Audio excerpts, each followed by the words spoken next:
Quality and innovation interventions. 6.1 Major goals. Improving learning levels of students at all levels, providing learning enhancement enrichment program LEP to close the gap in achievement of learning outcomes, assessing learning levels at national and state level to assess the gap in achievement of learning outcomes, creating holistic report card HPC to reflect the progress as well as the uniqueness of each learner in the cognitive, affective, and psychomotor domains. Ensure conducive learning environment with all basic minimum facilities required for the holistic development of all learners through the provision of composite school grant, so that students and teachers are comfortable and inspired to teach and learn in their schools. 6.2 Defining quality in education. Quality is more a systemic trait rather than only a feature of instruction or attainment. As an overarching attribute, quality expresses the system's capacity to reform itself for enhancing its ability to address its own weakness and to develop new capabilities. Quality is not merely a measure of efficiency. It also has a value dimension. Attempt to improve quality of education will succeed only if it goes hand in hand with steps to promote equality and social justice. Quality will essentially carry an overarching approach of equity.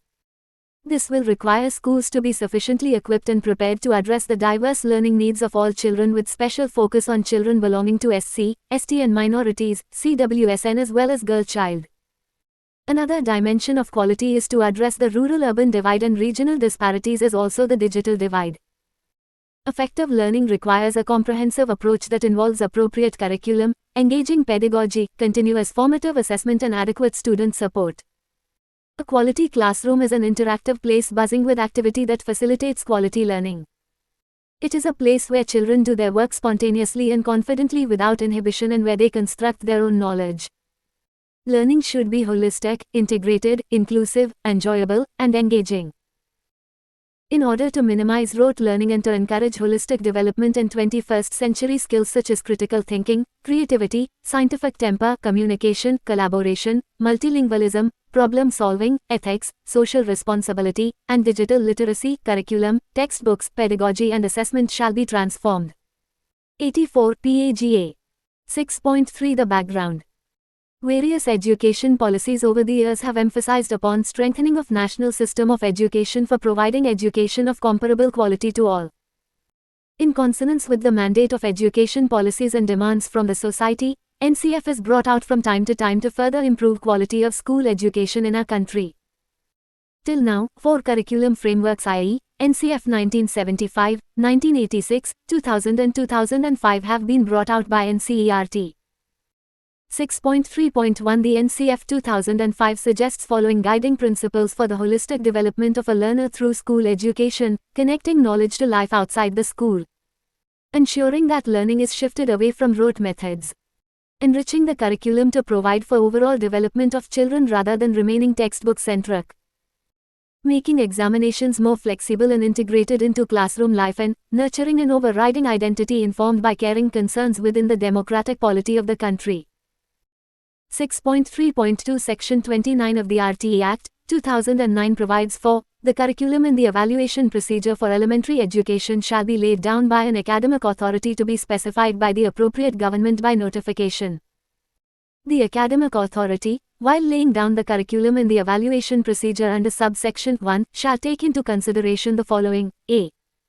Conformity with the values enshrined in the Constitution. b. All-round development of the child. c. Building up child's knowledge, potentiality and talent. d. Development of physical and mental abilities to the fullest extent. a. Learning through activities, discovery and exploration in a child-friendly and child-centered manner. f. Medium of instructions shall, as far as practicable, be in child's mother tongue. g. Making the child free of fear, trauma and anxiety and helping the child to express views freely. h. Comprehensive and continuous evaluation of child's understanding of knowledge and his or her ability to apply the same. 6.3.3 With the arrival of National Education Policy NEP 2020, the learner-centric approach and vision aims to ensure the holistic development of students by accentuating their creative potential, thereby creating holistic and well-rounded individuals equipped with the key 21st century skills. The policy stresses that education must develop not only the cognitive skills, both foundational skills of literacy and numeracy and higher order skills such as critical thinking and problem solving, but also social and emotional skills, also referred to as soft skills, including cultural awareness and empathy, perseverance and grit, teamwork, leadership, communication, among others. The NEP 2020 further lays emphasis on reduction in curriculum content to enhance essential learning and critical thinking, experiential and joyful learning, including HANS 85 PAGA. On learning, arts integrated and sports integrated education, storytelling based pedagogy etc. Increased flexibility and choice of subjects to study, particularly in secondary school, including subjects in physical education, the arts and crafts, and vocational skills, integration of Indian culture and ethos at all levels and tracking of each child's learning levels. The major recommendations of National Education Policy 2020 for enhancing quality of school education are integration of experiential learning, play-based, sports integrated, art integrated, storytelling, toy-based pedagogies at early childhood stage and also at all the stages of school education, integration of pre-vocational education into the curriculum from upper primary level. Competency-based education across all the stages of school education. Strengthening and universalization of foundational literacy and numeracy. Development of national curriculum frameworks and state curriculum frameworks in 4 areas aka, school education, teacher education and adult education, reform in assessment and examination, creating holistic progress card, reimaging vocational education, enhancing quality of pre-service and in-service training of teachers. 6.4 Samagra Shiksha scheme has been formulated in accordance with the Sustainable Development Goal for Education SDG 4 and is aligned with recommendations of NEP 2020 to ensure inclusive and equitable quality education and promoting lifelong learning opportunities for all. This will help in bringing coherence in the system, enhancing collaboration with different agencies, removing duplication of work at different levels, provision of good teaching learning material, capacity building of teachers etc. The quest for quality has acquired a new urgency in the present day in view of emerging perspective of taking holistic view of the entire education system and enhancing convergence among different schemes operated at different stages of school education and teacher education. Transforming curricular and pedagogical structure, Samagra Shiksha supports new pedagogical and curricular structure of school education 5+3+3+4 foundational stage 5 multi-level play activity-based learning including 3 years in Anganwadi preschool. Preparatory stage 3 play, discovery, and activity-based and interactive classroom learning. Middle stage 3 experiential learning in the sciences, mathematics, arts, social sciences, and humanities. Secondary stage 4 multidisciplinary study, greater critical thinking, flexibility and student choice of subjects. In this context, various interventions provisioned under the Quality and Innovation will help the state and UTs to facilitate holistic development of students and will bring transformation in the pedagogical practices for students and teachers. 6.5 Planning for quality therefore needs to reflect on the following aspects and accordingly decisions need to be taken as to which aspect needs more attention. 86 PAGA. Curricular material. The quality dimension needs to be examined from the point of view of the experience designed for the child in terms of knowledge and skills. Linkages across levels of school education. Linkages between foundational, preparatory, middle and secondary levels in the designing and preparing of curricular material are vital. Synergy. Setting up of structures that enable school teachers and subject experts drawn from institutions of higher learning to work together for revision of curriculum and development of learning material would help in designing relevant curriculum. Innovative pedagogy. Pedagogy must evolve to make education more experiential, holistic, integrated, inquiry-driven, discovery-oriented, learner-centered, discussion-based, flexible, and, of course, enjoyable. Learning outcomes need to be seen as an integral part of pedagogy and every teacher needs to be made aware of learners' indication of continuous learning i.e., learning outcomes and modify his pedagogic processes as per learners' needs. Learning. In the Samagra Shiksha scheme, learning has been seen as a continuum from pre-primary to higher secondary with the focus on contextual, experiential and holistic learning. NEP goals for quality education. All the developmental domains have been subsumed into 3 major goals. A. Developmental Goal 1, children maintain good health and well-being. B. Developmental Goal 2, children become effective communicators. C. Developmental Goal 3, children become involved learners and connect with their immediate environment. Aligned to these goals, the scheme envisages an outcome and output-based approach rather than laying emphasis on inputs. Assessment. Assessment is vital to track children's progress in a continuous and comprehensive manner using multiple techniques. The shift is towards competency-based learning, i.e. children advance to the next level only upon mastering the current level. The learning outcomes defined for each grade and subject are the pathways for competency acquisition. Capacity building and teacher training, creating a resource pool to address different aspects of quality and disseminating its perspective, and mentoring for quality vital. NEP recommends that teachers be given continuous opportunities for self-improvement and to learn the latest innovations and advances in their profession. Continuous professional development may be offered in multiple modes. Similarly, school principals and school complex leaders need similar opportunities for continuous professional development. Nishtha National Initiative for School Heads and Teachers' Holistic Advancement is a standardized, integrated and comprehensive training package to ensure effectiveness of school ecosystem and improvement in learning outcomes. This has ensured 100% coverage of elementary stage teachers, headmasters, head teachers, principals, faculty of SCERT and diets, Block Resource Center Coordinator BRCC, Cluster Resource Center Coordinator CRCC. This has now been extended to secondary and foundational levels also. 6.6 Changing scenario of education. COVID-19 has brought about unprecedented changes in the lives of school-going children. 87 PAGA. Online and blended learning are used to meet the academic needs of children. The increased use of information communication technology has brought about paradigm shift in how teachers teach and how children learn. 6.6.1 Learning is delivered via a variety of modes: classroom instruction, online courses, television, videos, virtual labs, assignments, group projects, topic clubs, etc. For those who have access to internet facilities, there is online learning. In case there is no access to digital devices, the traditional face-to-face learning will continue in offline mode. When there are limited facilities at a student's home, there is scope for blended learning through a combination of online and offline learning activities, where you can blend digital learning with traditional learning. 6.6.2 NCERT has prepared alternative academic calendar and students' learning enhancement guidelines. The guidelines suggest models for the following 3 types of scenarios to ensure that no child is deprived of reach of education and are available at Education Ministries and NCERT's website. A. Learning enhancement during COVID-19 for students without digital devices. B. Learning enhancement during COVID-19 for students with limited accessibility to digital devices. And C. Learning enhancement during COVID-19 for students with digital devices. The focus is on helping students becoming self-learners. Link, web links. 6.6.3 Home-based learning is an alternative method in times of pandemic when schools remain closed. Parenting is of great significance in the current age of disruption in all spheres of life.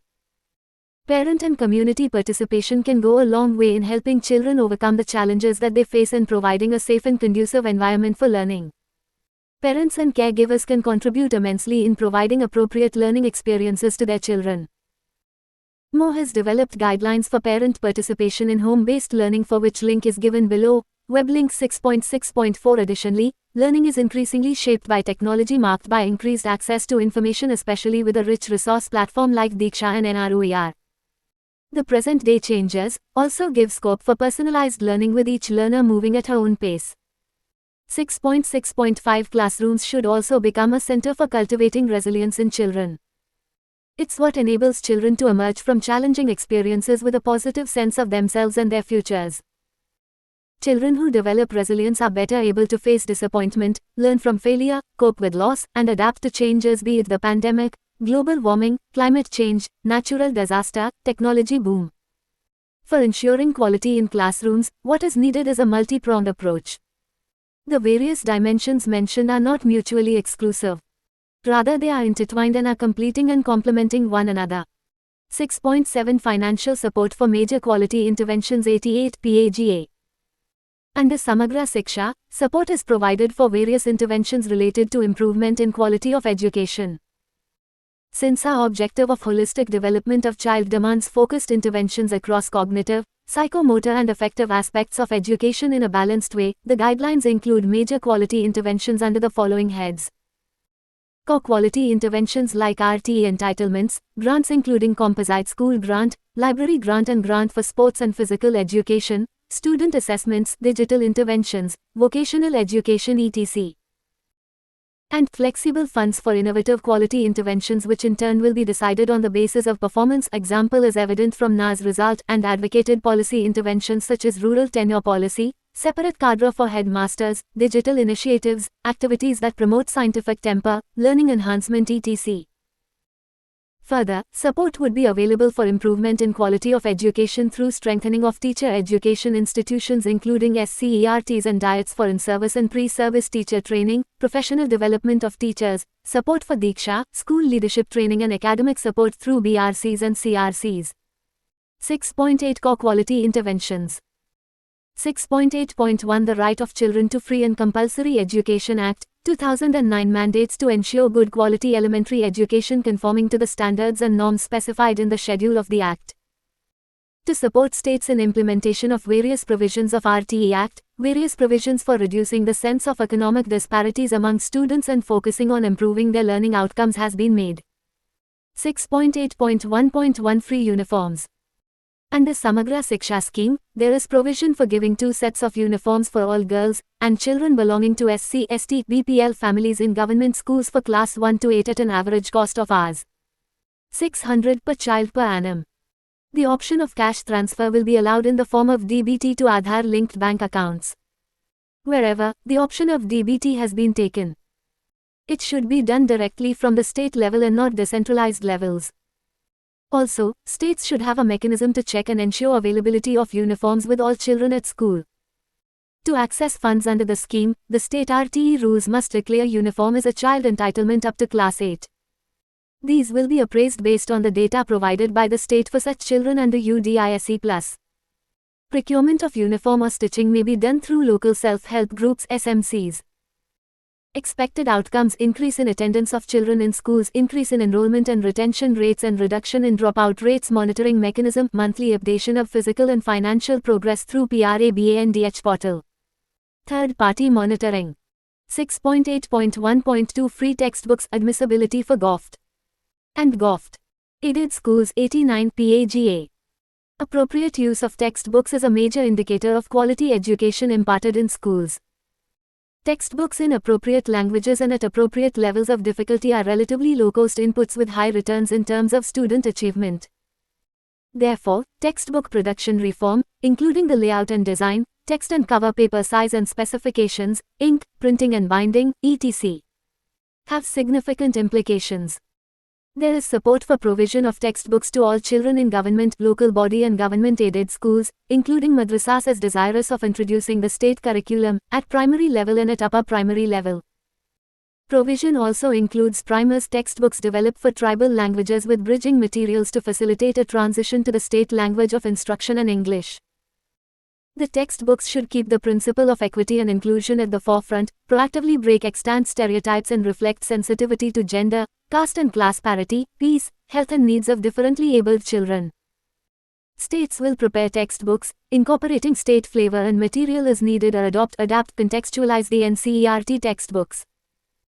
National agencies like NCERT would play a major role in enhancing the capacity of state agencies to undertake this task and help academic consultations for a critical review of curricular initiatives. While undertaking revision of textbooks, it will be important to rationalize the number of books both at the primary and upper primary level such that there is no additional curriculum load on children. There is also need to integrate the various learning materials like textbooks, workbooks, worksheets, lab materials etc., with the purpose of reducing an unnecessary additional burden on the teacher and child, as well as bringing in cohesiveness and reducing overlaps. Attention has to be paid for preparation of handbooks for teachers on new textbooks and the new approach to curriculum. States can support workbooks, worksheets and other essential teaching learning materials which together constitute textual materials for the subject, class or grade. NCERT will develop guidelines, textbooks and other material to aid the promotion of Indian languages. Textbooks covering status material for promotion of languages, approaches to languages, teaching Indian languages, learning, language across the curriculum, learning outcomes, mother tongue-based multilingual education, language assessment, etc. NCERT will also develop guidelines for SCERTs for preparing courses and syllabi on Indian languages. States should ensure timely supply of books before the start of the academic session. For this purpose, a real-time monitoring tool should be instituted so that there is no delay in supply of textbooks. The option of cash transfer will be allowed in the form of DBT to Aadhaar-linked bank accounts. Wherever the option of DBT has been taken, it should be done directly from the state level and not decentralized levels. Also, states should have a mechanism to check and ensure availability of textbooks with all children at school. Provision may be made for energized textbooks. The availability of such textbooks in all regional languages will be a top priority so that all students have access to high-quality learning. Access to downloadable and printable versions of all textbooks will be provided by all states, UTs and NCERT to help conserve the environment and reduce the logistical burden. 90 PAGA.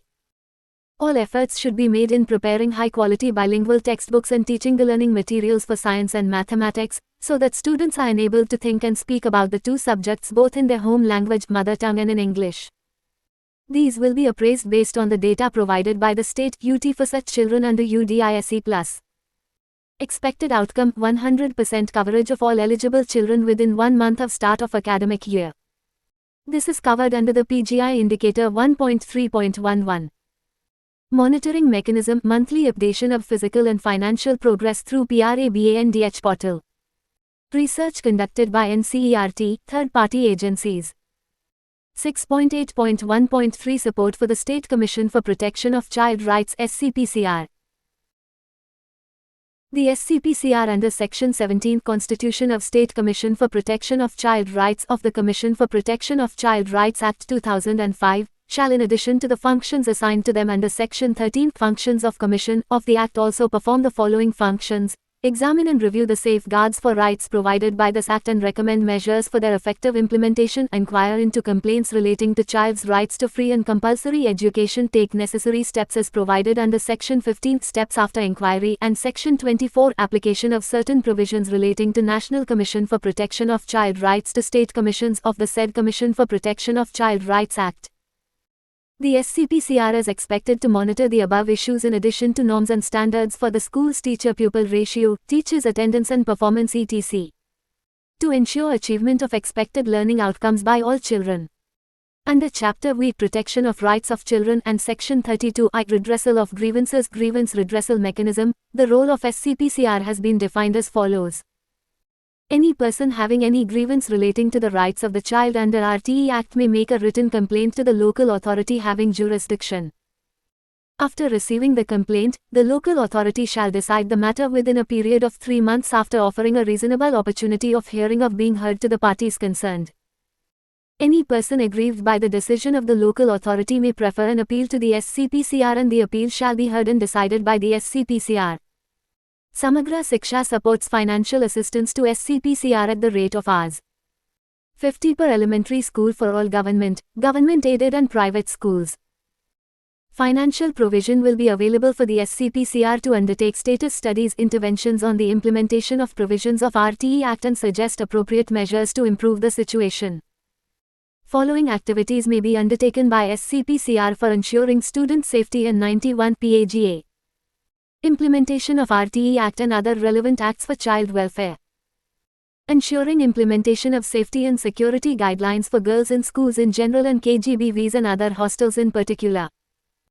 Webinars, meetings with principals, teachers and children on social issues, such as discrimination, segregation of disadvantaged groups, girl child and children with disabilities. Online programs on general awareness on children's rights and its observation. Preparing school safety framework and providing training to school heads and teachers. Establishing robust and easily accessible public grievance and redressal mechanism. Undertaking field visits to listen to public grievances and understanding the implementation of RTE Act and children's rights. Funds under Samagra Shiksha should not be used for office expenses, stationery, vehicles, salaries etc. Further, the guidelines on safety and security of schools have been finalized. Now it is proposed to take up these guidelines and the audit of schools will be taken up during every academic year. 6.8.1.4 Community Mobilization. Community mobilization is the process of engaging communities to identify community priorities, resources, needs, and solutions in such a way as to promote representative participation, good governance, accountability, and peaceful change. Community mobilization and close involvement of community members in implementation of elementary and secondary and senior secondary education is extremely critical as it fosters bottom-up approach, not only in effective planning and implementation of interventions in the schools but also in effective monitoring, evaluation and ownership of the government programs by the community. Details regarding this component are available in the separate chapter on community mobilization. 6.8.1.5 Free transport facilities. In order to address inadequacy of access in certain pockets, transport facility may be explored as an option. The scheme provides for children's access to elementary and secondary schools through transport and escort facility to children in remote habitations with sparse populations or in urban areas where availability of land is a problem, or children belonging to extremely deprived groups or children with special needs. CWSN may be provided support for transportation or escort facilities.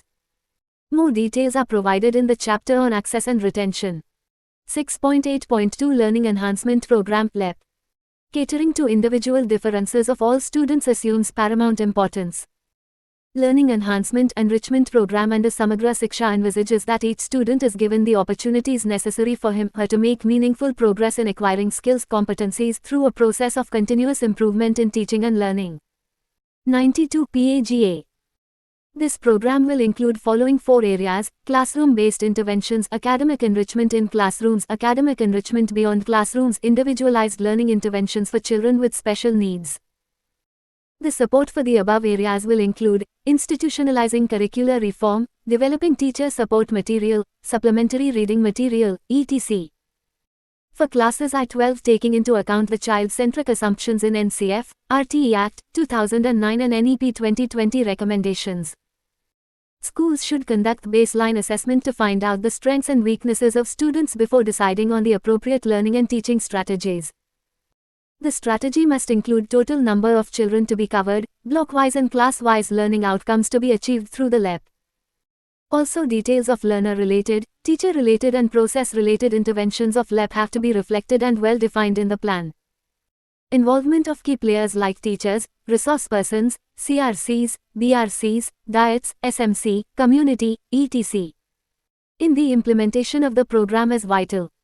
Liaison with parents would also help in understanding children better so as to provide appropriate guidance. The progress record of each child is to be maintained. It should be a collective responsibility of the DPO, head teacher, subject teachers, SMC members and parents for the smooth conduct of activities under LEP and remedial classes. The implementation needs to be followed up with assessment to measure the impact of the program and the achievement progress vis-a-vis the baseline. For effective implementation, the programmatic norms may be referred. Expected outcomes. This intervention will help in improving the learning outcomes of children and are covered under PGI indicators 1.1.2 to 1.1.9, 1.3.4, 1.3.6 for quality education. Monitoring mechanism. Detailed report of pre- and post-assessment shared by each state and UT. Progress shared in PRABANDH best practices by state and UTs. Detailed guidelines are provided in the link below, web links.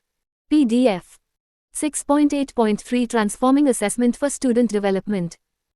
As per the recommendations of NEP 2020, the aim of assessment culture of our schooling system will have to shift from one that is summative that primarily tests rote memorization skills to one that is more regular and formative.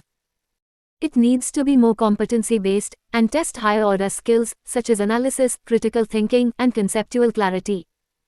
The primary purpose of assessment will indeed be for learning. It will help the teacher and student, and the 93 PAGA. Entire schooling system, continuously revise teaching learning processes to optimize learning and development for all students. This will be the underlying principle for assessment at all levels of education.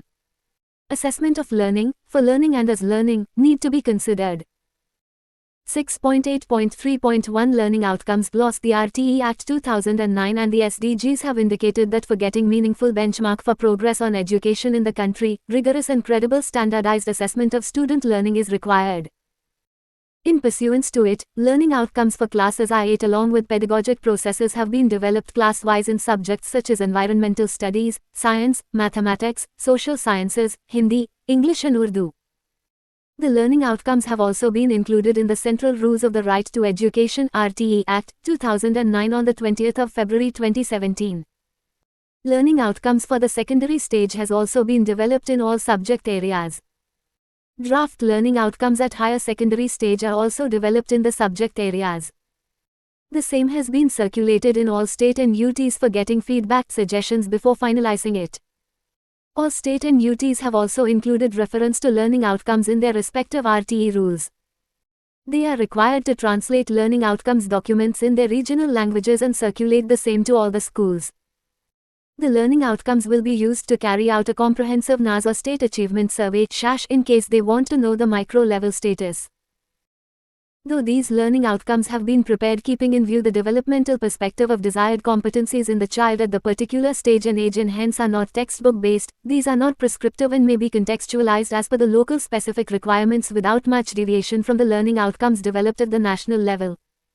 To close the gap in achievement of learning outcomes, classroom transactions should shift towards competency-based learning and education.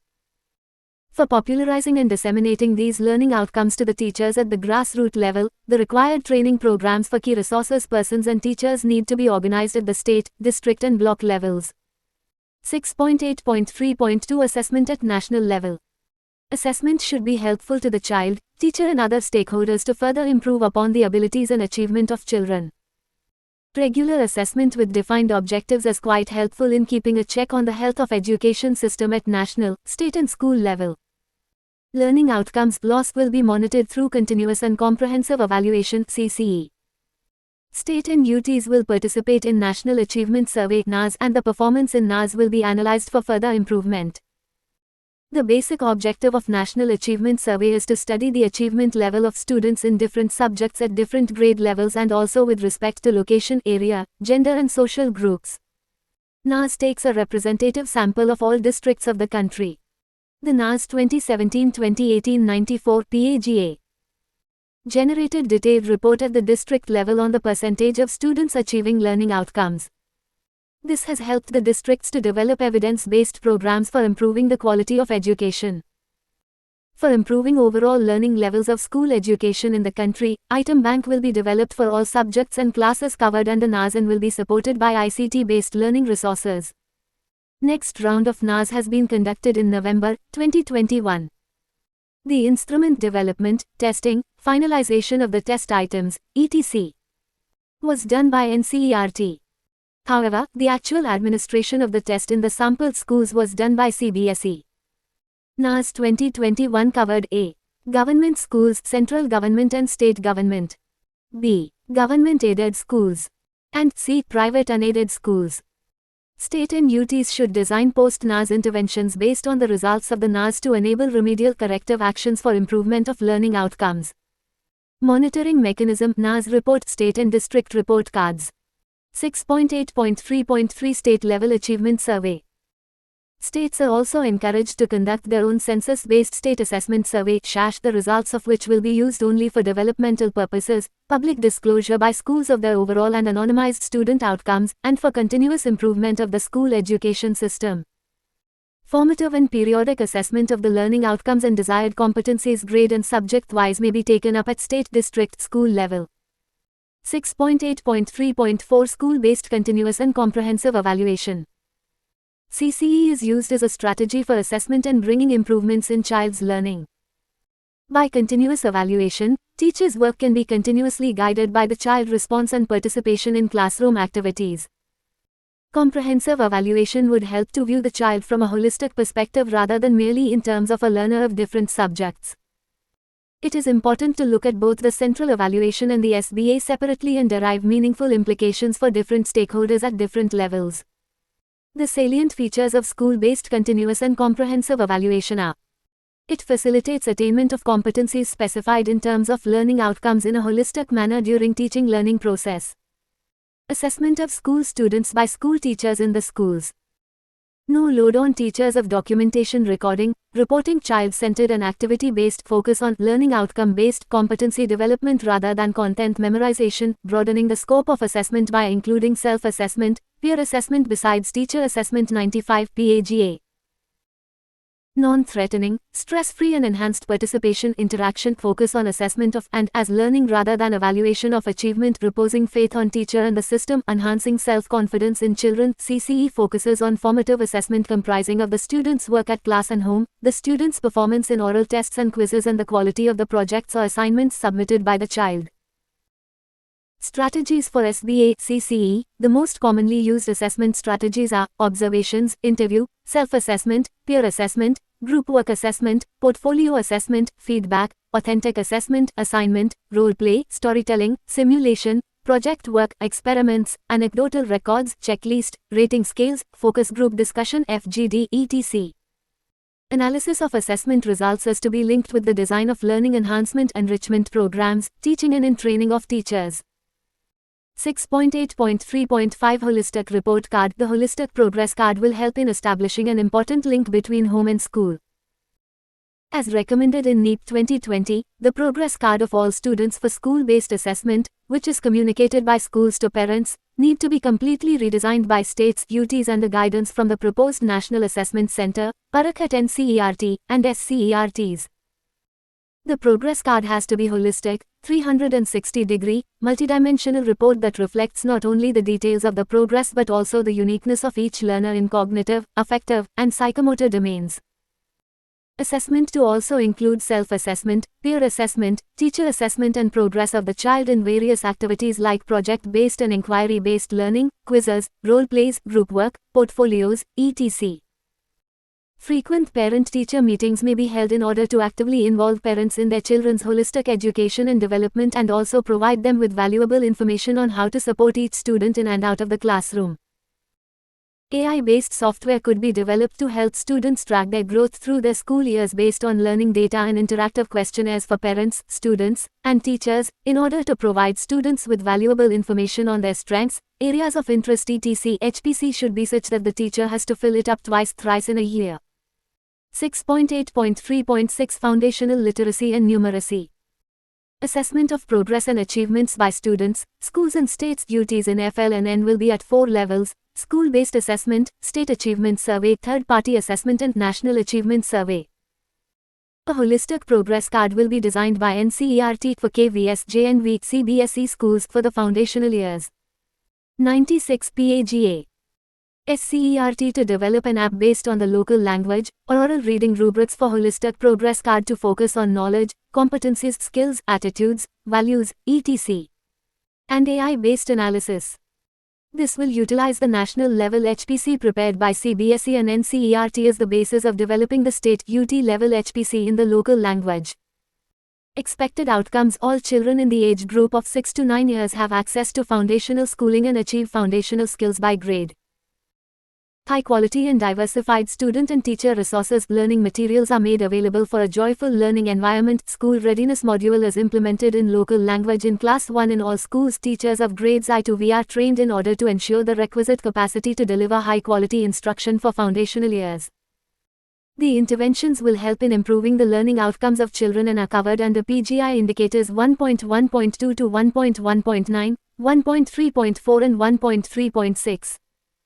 6.8.4 Composite School Grant.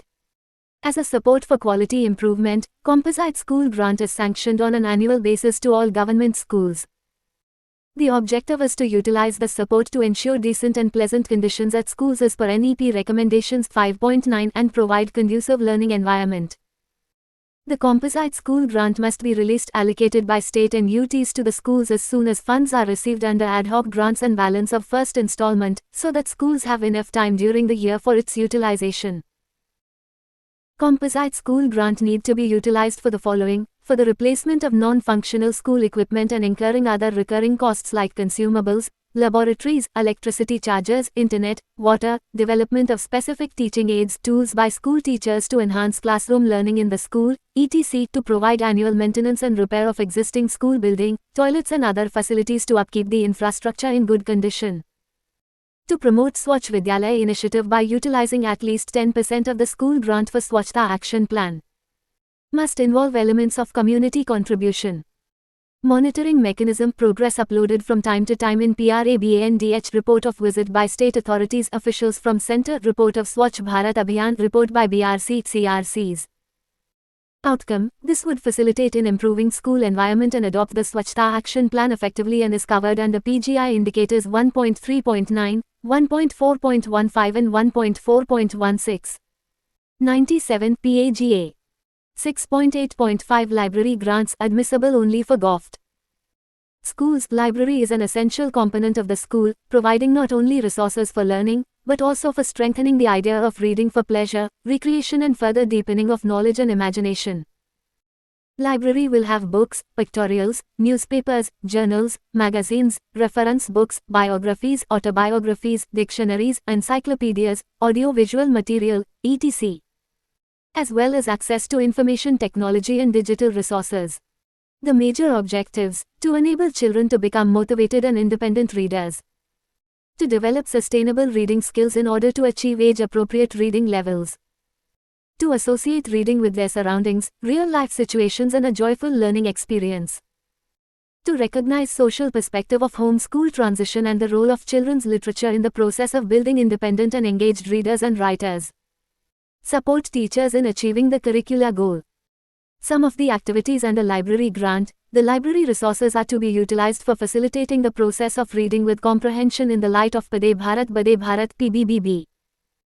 Process of reading from early grade to higher secondary levels requires continuous practice, development and refinement, for which library is required to be updated with addition of books, journals, magazines and other reading material from time to time along with increased access to resources. Library facilities are to be linked with the understanding of early grade reading and writing and early grade pedagogy.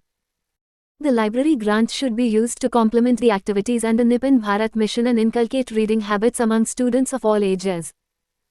Facilities available in the library will strengthen reading with comprehension, oral and written language connection, use of literacy in everyday life and using children experience as resources in literary learning. Graded reading series e.g. Barkha series by NSERT for self-reading of children and developing reading skills as whole, and children's magazines are to be made available in the library for facilitating reading for joy and creativity. The child-friendly components, such as reading and activity corner, poem corner, message boards, folk stories, etc. are to be taken into account while including books and other reading material for the library. Besides, books, reference books and supplementary reading material based on learning outcomes on all subjects from early grade to higher secondary may be provided to children through library for meeting their reading curiosity and improving their learning outcomes. Tribal primers, tribal textbooks, supplementary material and dictionaries of tribal languages as per the local specific requirements. States should have a rigorous selection process for the library book collection to ensure relevant, diverse and an engaging collection of books, to ensure a heterogeneous mix of collection with different genres, formats and reading levels that can satisfy the curious young minds. A comprehensive book selection guideline should be developed by each state keeping the 98 PAGA. Cultural and social context of the state region. A committee of selectors should be constituted to review books collected or invited for the selection process from various book publishers. Eminent children literature writer, school principal, teachers, educationists and other people associated with children education and learning should form the selection committee. The libraries should have variety of genres of books and books of different reading levels, such as books with gender, social and religious bias should not be selected, and also large number of books should be provided in the primary language of instruction. Training of teachers in library management and its usage should be integrated within the teacher training programs. Efforts need to be made for involving SMC and community for enriching the libraries. A national book promotion policy will be developed by 2022-23 by NCERT. SCERTs may adapt the same in policy of state UTs. Reading campaigns, competitions, Spellbeast fastest reader contests, etc. may be launched by states UTs for promoting joyful reading amongst children. Enjoyable and inspirational books for students at all levels need to be developed, including through high-quality translation technology assisted as needed in all local and Indian languages.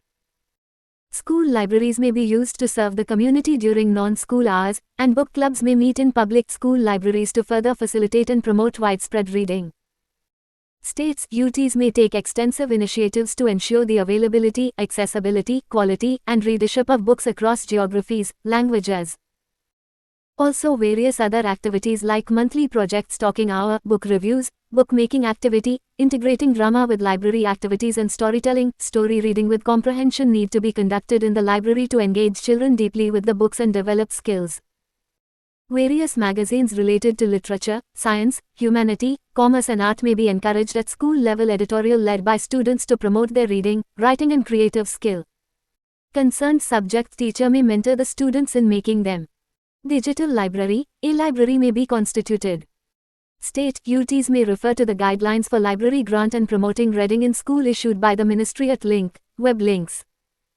Monitoring mechanism, financial and physical progress updated in PRABANDH on monthly basis, schools visit by authorities at district, state, national level.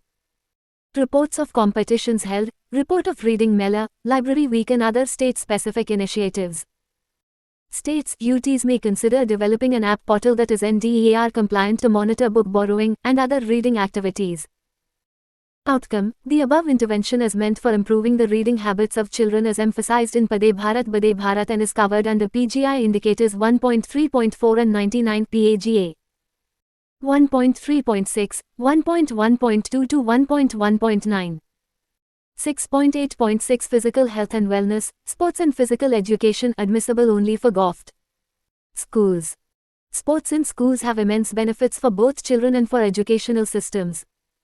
The benefits can be presented in terms of children's development in several domains such as physical, affective, social and cognitive. Sport also contributes in the development of children's movement skills and physical competencies, which are necessary precursors of participation in later lifestyle and sporting physical activities. They also, when appropriately presented, can support the development of social skills and social behaviors, self-esteem and positive attitudes, and, in certain circumstances, academic and cognitive development. It gives children the opportunity to set and strive for personal and achievable goals. Moreover, playing sports also helps students develop the qualities of teamwork, cooperation, problem-solving, discipline, perseverance, and responsibility.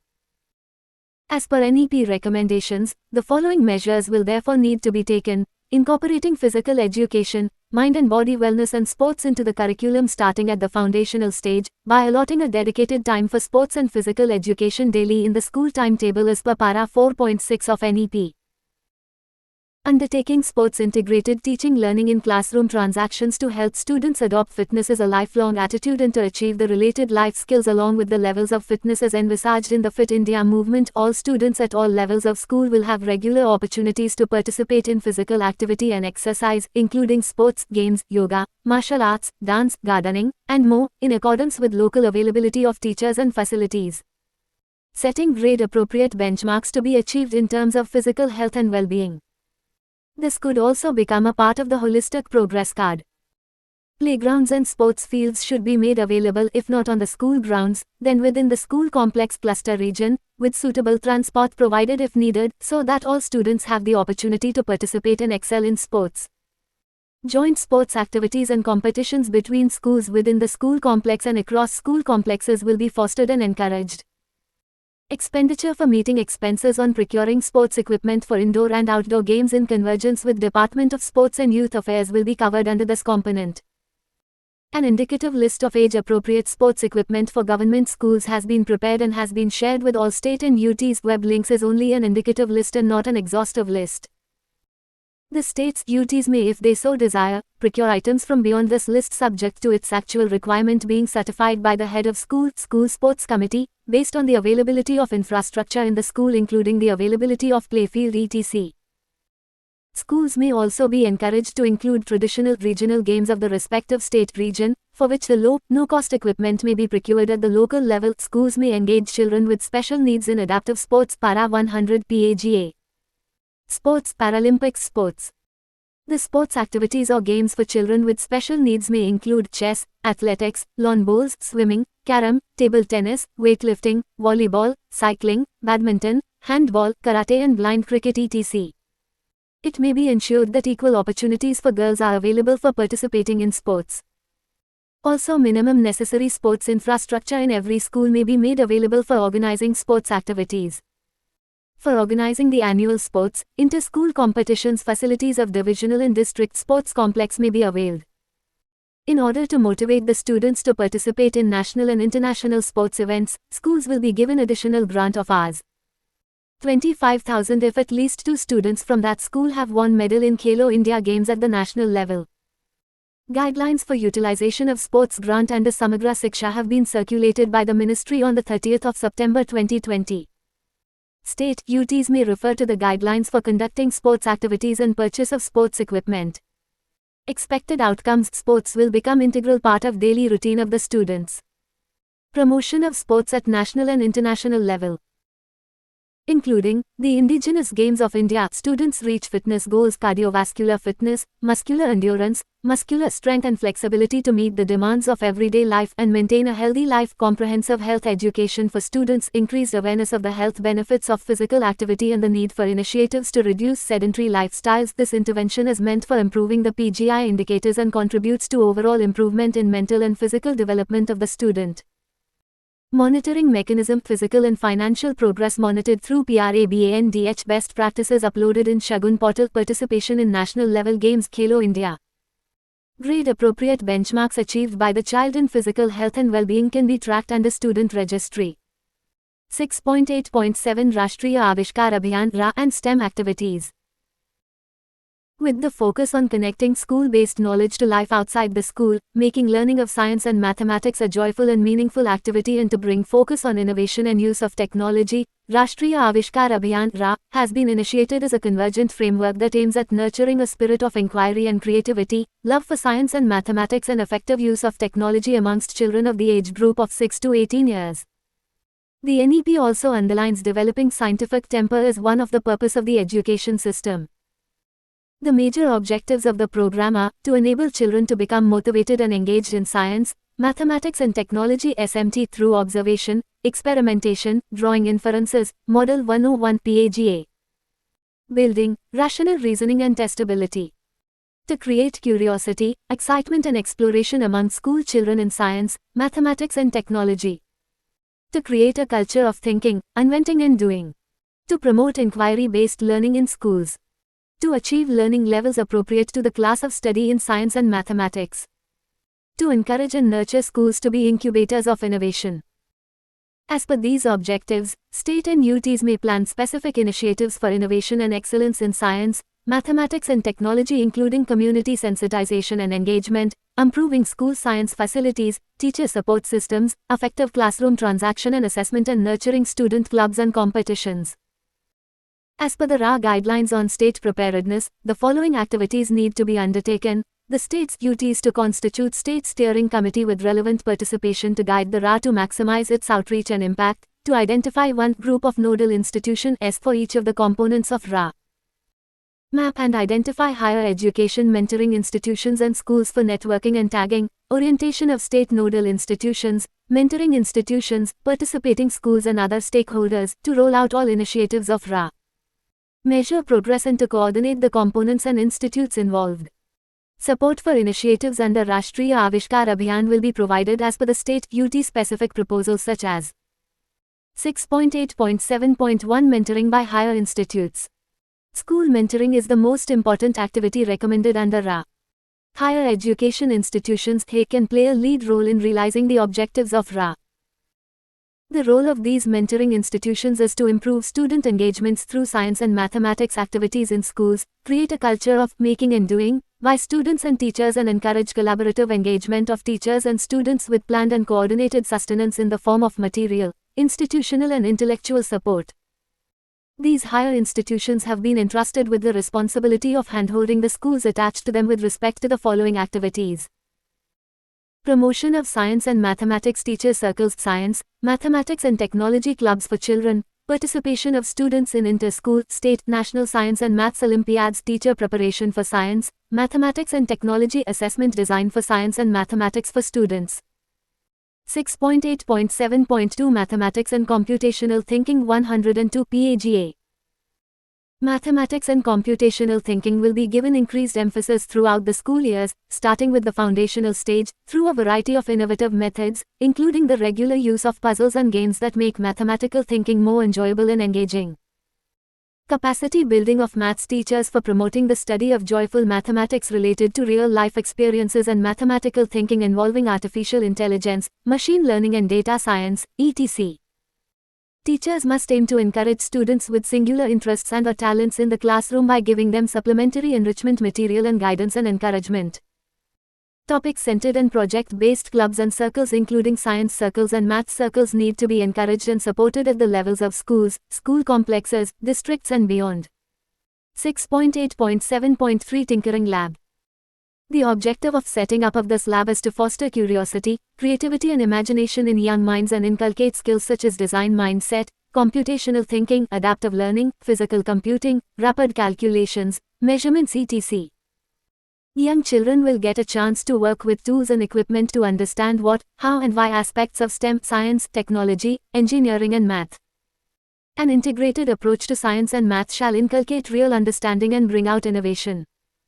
Detailed strategy for implementation of the project is to be made as per established norms. 6.8.7.4 Student Exchange Program. Student Exchange Program is to connect one school to a sister school in another part in the state country.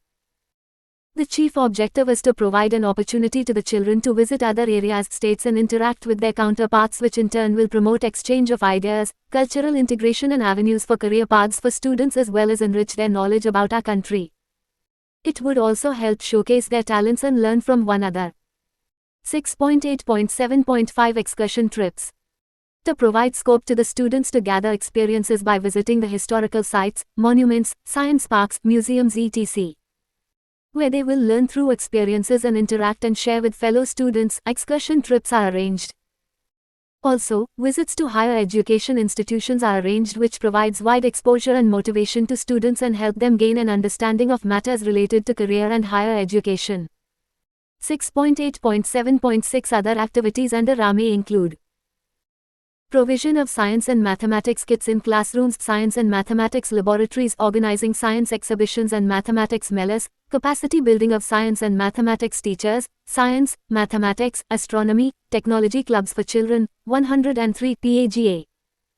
Robotics lab initiatives under ICT may also be utilized for supporting objectives of RA.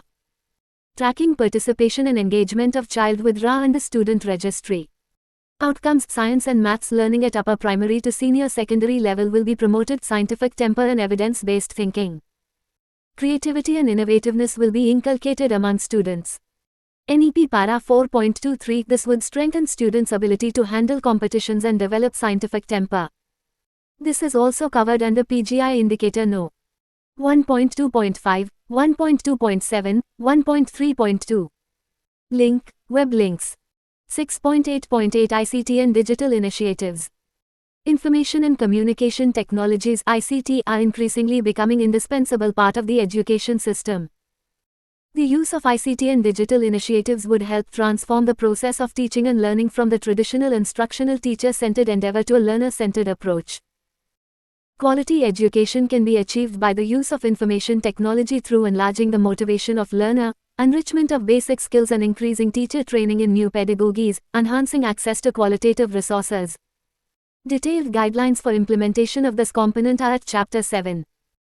Some of the interventions of ICT and digital initiatives in schools provided under NEP 2020 are establishing digital libraries. NEP Para 2.8 Digital libraries will aid in the round-the-clock availability of digital content. It is a way forward to optimize the use of resources and contents. Digital libraries can provide very user-friendly interfaces, giving clickable access to its resources. Energized textbooks, enjoyable and inspirational books for students at all levels will be developed, including through high-quality translation technology assisted as needed in all local and Indian languages and energized with content through use of QR codes. AI-based software. Since the learning and thinking abilities of each student is different, AI-powered learning methods will help educators to analyze the grasping power of students and makes learning process efficient. Virtual labs, smart classrooms. Virtual labs or smart classroom may be established for imparting quality education. Virtual labs, smart classrooms aim to provide remote access to the classrooms at all levels, where the students can avail various tools for learning, including additional web resources, video lectures, animated demonstration, and self-evaluation. Digital Studio Content Development Cell. Digital Studio Content Development Cell may be established in state and UTs for developing education-related videos, quality content, capturing and developing success stories and best practices related to quality education. To enhance the outreach to the students, mediums like webcast, broadcast radio, podcast, FM channels, local channel in regional language may be encouraged. 104 PAGA. Development of digital content, development of local, localized and vernacular quality digital contents in regional languages.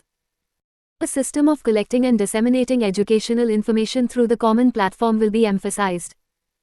Diksha Digital Infrastructure for Knowledge Sharing Platform is envisaged as one nation, one digital platform for school education. Enable sharing of ICT infrastructure for skill development of children and large community participation for self-sustainability in ICT application to support schools in sharing experience and information with others' best practices. Some of the major digital initiatives at national level are PMA Vidya including Diksha and Swayam Prabha DTH TV channels, MOOCs on Swayam Platform, National Repository of Open Educational Resources NROERA Pathshala. 6.9 Flexible funds for innovative quality interventions. Innovation is central to improve the quality of education. Samagra Siksha scheme seeks to support innovations in education sector from each state, UT which significantly contribute to the improvement of learning outcomes or overall condition and quality of education. The overarching objective is to give schools a new or creative alternative to the existing instructional and administrative practices which would result in sector-wide development program and harmonize the implementation mechanisms at all levels, particularly in using state, district, sub-district level system and resources. Therefore, state and UTs will have the flexibility in proposing their local, specific quality contexts along with well-defined parameters which would lead to healthy teaching learning processes and improved learning outcomes. Some of the innovative activities are 6.9.1 Shala Siddhi. One of the major quality initiatives in school education sector is comprehensive school evaluation which focuses on school, its performance and improvement. Towards this, National Program on School Standards and Evaluation NPSSE called Shala Siddhi has been initiated by NIEPA under Ministry of Education. NPSSE visualizes school evaluation as the means and school improvement as the goal and is tailored to suit the diversity of Indian schools. NPSSE will enable the school to evaluate its performance against well-defined criteria in a focused and strategic manner. The key features of Shala Siddhi are a comprehensive instrument for school evaluation leading to school improvement. Enable schools to evaluate their performance in a more focused and strategic manner. 105 PAGA. Facilitate to make professional judgments for improvement. Establish an agreed set of standards and benchmarks for each school, focus on key performance domains and their cost standards. Engage all schools in self-evaluation. 6.9.2 School Quality Assessment and Assurance SQA8 Framework. School Quality Assessment and Assurance SQA8 Framework is a set of standards and best practices as paradigms for attaining individual and institutional excellence. It is a tool meant for educationists, leaders, management and all those involved in making a difference in the lives of children. Major objectives are to create an enabling environment in the school for achievement of learning outcomes and reflect and review the processes in schools at periodic intervals. To use the data so obtained to respond proactively to the changing paradigms. To prepare students for an increasingly complex and interdependent world. To establish inclusive schools with purposeful learning culture and achieve high standards of students' learning and personal development. Develop individual and collective responsibility and accountability in ensuring the achievement of student learning outcomes. To devise strategies to become incubators of innovation. Recognize, retain and sustain their unique elements in their local region. Outcome: improve governance processes of schools at elementary and secondary level. This is covered under PGI Indicator No. 2.1.19. 6.9.3 Curriculum Reforms. School curriculum and pedagogy must provide opportunities for every child's learning and his/her free, creative and multidimensional development. The culture and experiences each child brings to the school must be integrated to an egalitarian teaching learning process in fulfilling the goal of a meaningful education to all children. Special efforts will be required to ensure that education promotes an inclusive identity. Children belonging to SEDGs need special provisions and care in accordance with the perspective reflected in the Constitution. Flexibility and plurality must be at the core of the vision of school education. In addition to cognitive and analytical skills, adequate attention on life skills, experiential learning, health and physical education, sports, visual and performing arts, literary and creative skills, and work-based education are indispensable. There is an urgent need to rationalize the school curriculum. Rationalization of the syllabus may help reduce the burden of curriculum and make the content more balanced in various subjects offered from Class 1 to Class 12. The curriculum should also cater to the bridging needs of out-of-school children till they are mainstreamed into regular schools. As per NEP recommendations, learning should be holistic, integrated, inclusive, 106 PAGA, enjoyable, and engaging. Indian knowledge systems should be incorporated into the curriculum. Excerpts from the Indian Constitution may also be considered essential reading for all students. Basic training in health, including preventive health, mental health, good nutrition, personal and public hygiene, disaster response and first aid will also need to be included in the curriculum, as well as scientific explanations of the detrimental and damaging effects of alcohol, tobacco, and other drugs. All curriculum in pedagogy, from the foundational stage onwards, will have to be redesigned to be strongly rooted in the Indian and local context and ethos. Efforts should be taken to minimize rote learning and to encourage holistic development and 21st century skills such as critical thinking, creativity, scientific temper, communication, collaboration, multilingualism, problem solving, ethics, social responsibility, and digital literacy. 6.9.3.1 National Curriculum Framework. The formulation of a new and comprehensive national curricular framework for school education, NCFSE 2020-21, will be undertaken by NCERT. The NCF will be based on the principles of this National Education Policy 2020, frontline curriculum needs, and after discussions with all stakeholders including state governments, ministries, relevant departments of the central government, and other expert bodies, it will be made available in all regional languages. National curriculum framework would also be developed for early childhood education, teacher education and adult education. They would serve as broad guidelines including research-based recommendations on curriculum, pedagogy, assessment and examination for the entire school education in the country. The key overall thrust of curriculum and pedagogy reform across all stages will be to move the education system towards real understanding and towards learning how to learn, and the one that discourages the culture of rote learning present today. The aim of education will not only be cognitive development, but also building character and creating holistic and well-rounded individuals equipped with the key 21st century skills. Specific sets of skills and values across domains will be identified for integration and incorporation at each stage of learning, from preschool to higher education. State UT will nominate 2 nodal officers from the SCERT to coordinate with the nodal officers of the NCERT for taking forward the development of the NCF. 6.9.3.2 State Curriculum Framework SCF.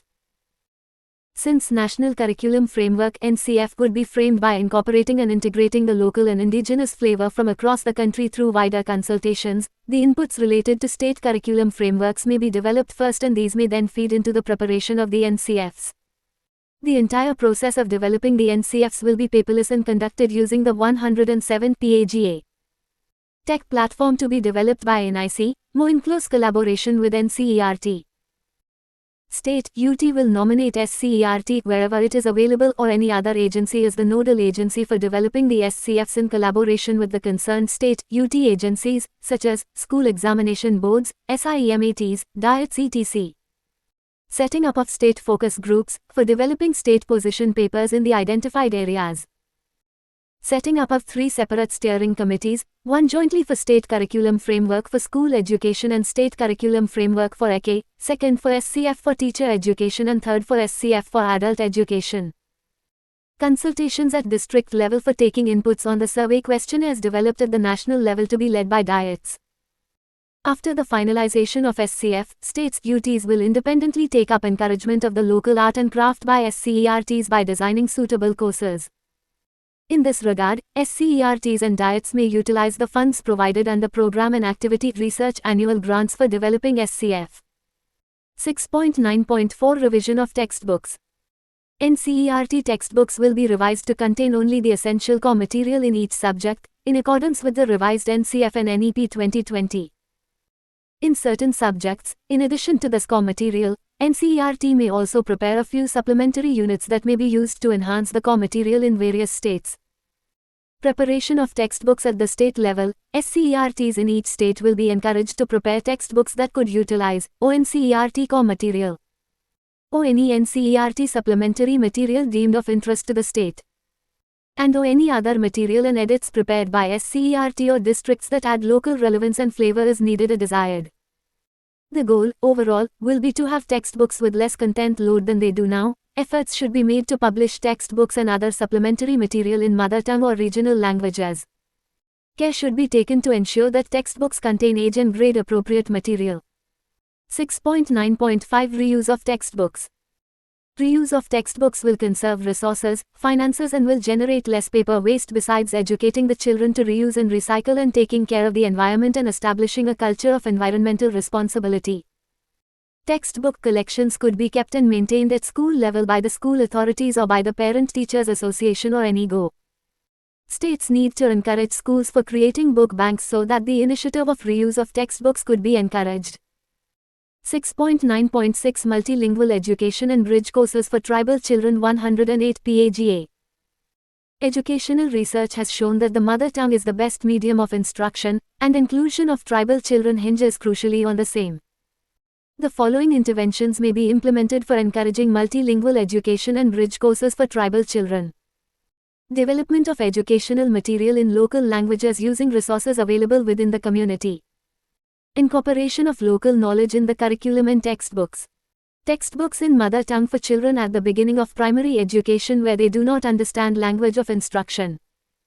Special training for non-tribal teachers to work in tribal areas, including knowledge of the tribal dialect, cultures and practices. Teaching in the local language, wherever possible establishing resource centers in tribal-dominated areas for providing training, academic and other technical support for development of pedagogic tools and education material catering to multilingual situations. Creating spaces for cultural mingling within schools so as to recognize tribal cultures and practices and obliterate feelings of inferiority and alienation among tribal children. Involvement of community members in school activities to reduce social distance between the school and the community. Special plan for nomadic and migrant workers. 6.9.7 Indian Sign Language ISL. ISL will be standardized across the country and national and state curriculum materials developed for use by students with hearing impairment NEP 2020. Local sign languages will be respected and taught as well, where possible and relevant. The teaching of all languages will be enhanced through innovative and experiential methods, including through gamification and apps, by weaving in the cultural aspects of the languages, such as films, theatre, storytelling, poetry, and music, and by drawing connections with various relevant subjects and with real-life experiences. Thus, the teaching of languages will also be based on experiential learning pedagogy. 6.9.8 Skills to be taught. NEP recommends a host of skills to make students become good, successful, innovative, adaptable, and productive human beings in today's rapidly changing world. Para 4.23.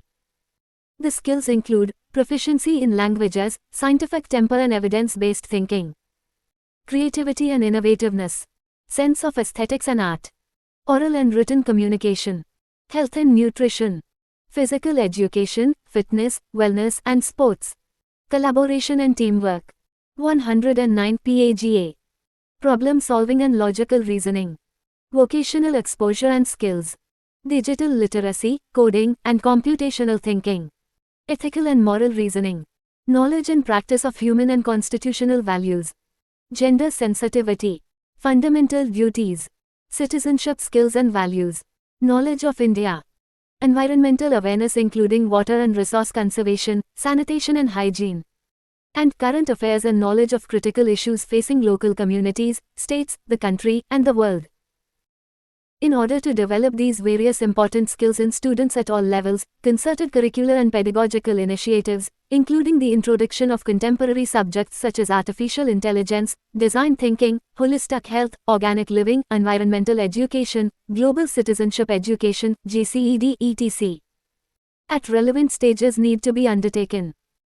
Mathematics and computational thinking may be given increased emphasis throughout the school years, starting with the foundational stage, through a variety of innovative methods, including the regular use of puzzles and games that make mathematical thinking more enjoyable and engaging. Activities involving coding may be introduced in middle stage. 6.9.8.1 Exposure to vocational skills. Every student will take a fun course during grades 6 to 8 that gives a survey and hands-on experience of a sampling of important vocational crafts such as carpentry, electric work, metal work, gardening, pottery making, etc. As decided by states and local communities and as mapped by local skilling needs. Exposure to vocational skills from the upper primary level onwards will reduce the boundaries between the bookish knowledge and application of knowledge and expose children to the skill requirements in the work areas. Exposure to vocational skills may be introduced as part of the curriculum for children of upper primary classes, as they can make informed choices while selecting vocational subjects at the secondary level. State-specific proposals may be prepared for the same under innovation component. 6.9.8.2 Bagless Days. As per the policy recommendations, all students will participate in a 10-day bagless period sometime during grades 6 to 8 where they intern with local vocational experts such as carpenters, gardeners, potters, artists, entrepreneurs, industry, doctors, engineers, and other professions, etc. Similar internship opportunities to learn vocational subjects may be made available to students throughout grades 6 to 12, including holiday periods. 110 PAGA. Children may be given periodic exposure to activities outside school through visits to places, monuments of historical, cultural and tourist importance, meeting local artists and craftsmen and visits higher educational institutions in their village, tehsil, district, state. State-specific proposals may be prepared for the same under innovation component. 6.9.9 Guidance and Counseling. Guidance and counseling is an important aspect of school education that aims at providing educational, personal and vocational guidance and counseling service to children. State and UTs may consider framing a special strategy for guidance and counseling in schools. It would be desirable to have teachers qualified on guidance and counseling services and thereby capable of conducting varied guidance and counseling programs in schools. The existing teachers should also be trained for this purpose, besides arranging guest lectures by prominent people in different fields may be considered. Standardized aptitudes tests may be used for identifying the needs, interests, strengths and weakness of the learners and accordingly provide the required guidance and counseling services. The results of the aptitude test would help parents plan a realistic career path for their children, instead of forcing them to choose a career of their choice. The aptitude of the children will be identified through psychometric tests comprising questions on numerical reasoning, verbal reasoning and diagrammatic reasoning. NCERT will develop skill-based aptitude test (SBT) in online mode at end of class 8 and class 10. States, UTs, BOAs, CBSE may introduce it or prepare their own version of SBT. Linkage of guidance services with vocational education, etc. as per requirements may be considered. 6.9.10 Learner-centered initiatives. As per NEP 2020, pedagogy must evolve to make education more experiential, holistic, integrated, inquiry-driven, discovery-oriented, learner-centered, discussion-based, flexible, and, of course, enjoyable. 6.9.10.1 Experiential learning. The scheme promotes experiential learning which includes O hands-on and activity-based learning, O arts-integrated and sports-integrated education, O storytelling-based pedagogy, among others, as standard pedagogy within each subject, and with explorations of relations among different subjects. O competency-based learning and education. The assessment tools including assessment, as, of, and, for, learning, will also be aligned with the learning outcomes, capabilities, and dispositions as specified for each subject of a given class. 111 PAGA. 6.9.10.2 Sports integration. Sports integration is cross-curricular pedagogical approach that utilizes physical activities including indigenous sports, in pedagogical practices to help in developing skills such as collaboration, self-initiative, self-direction, self-discipline, teamwork, responsibility, citizenship, etc. It serves to foster holistic development by promoting physical and psychological well-being while also enhancing cognitive abilities. Sports integrated learning may be undertaken in classroom transactions to help students adopt fitness as a lifelong attitude and to achieve the related life skills along with the levels of fitness as envisaged in the Fit India movement. 6.9.10.3 Toy-based pedagogy. Toys may be used to promote experiential learning in interesting ways. They are useful in the teaching learning of mathematics, languages, science etc. Toy as a teaching learning resource has the potential to transform classroom pedagogy. The use of traditional Indian games and toys in schools will make children connect with their heritage and will have a lifelong positive impact. Toys can also be used to teach many difficult concepts very easily, exploiting a child's interests and curiosity. They also help in speed up language development. Indian traditional games like skipping, gilli danda, etc. It is very cost effective, at the same time excellent vehicle for social interaction. It may also be included in training of teachers in pre-service as well as in service training sessions. 6.9.10.4 Storytelling. Storytelling is one of the participatory approaches for developing student-centered learning. It is a powerful teacher learning medium.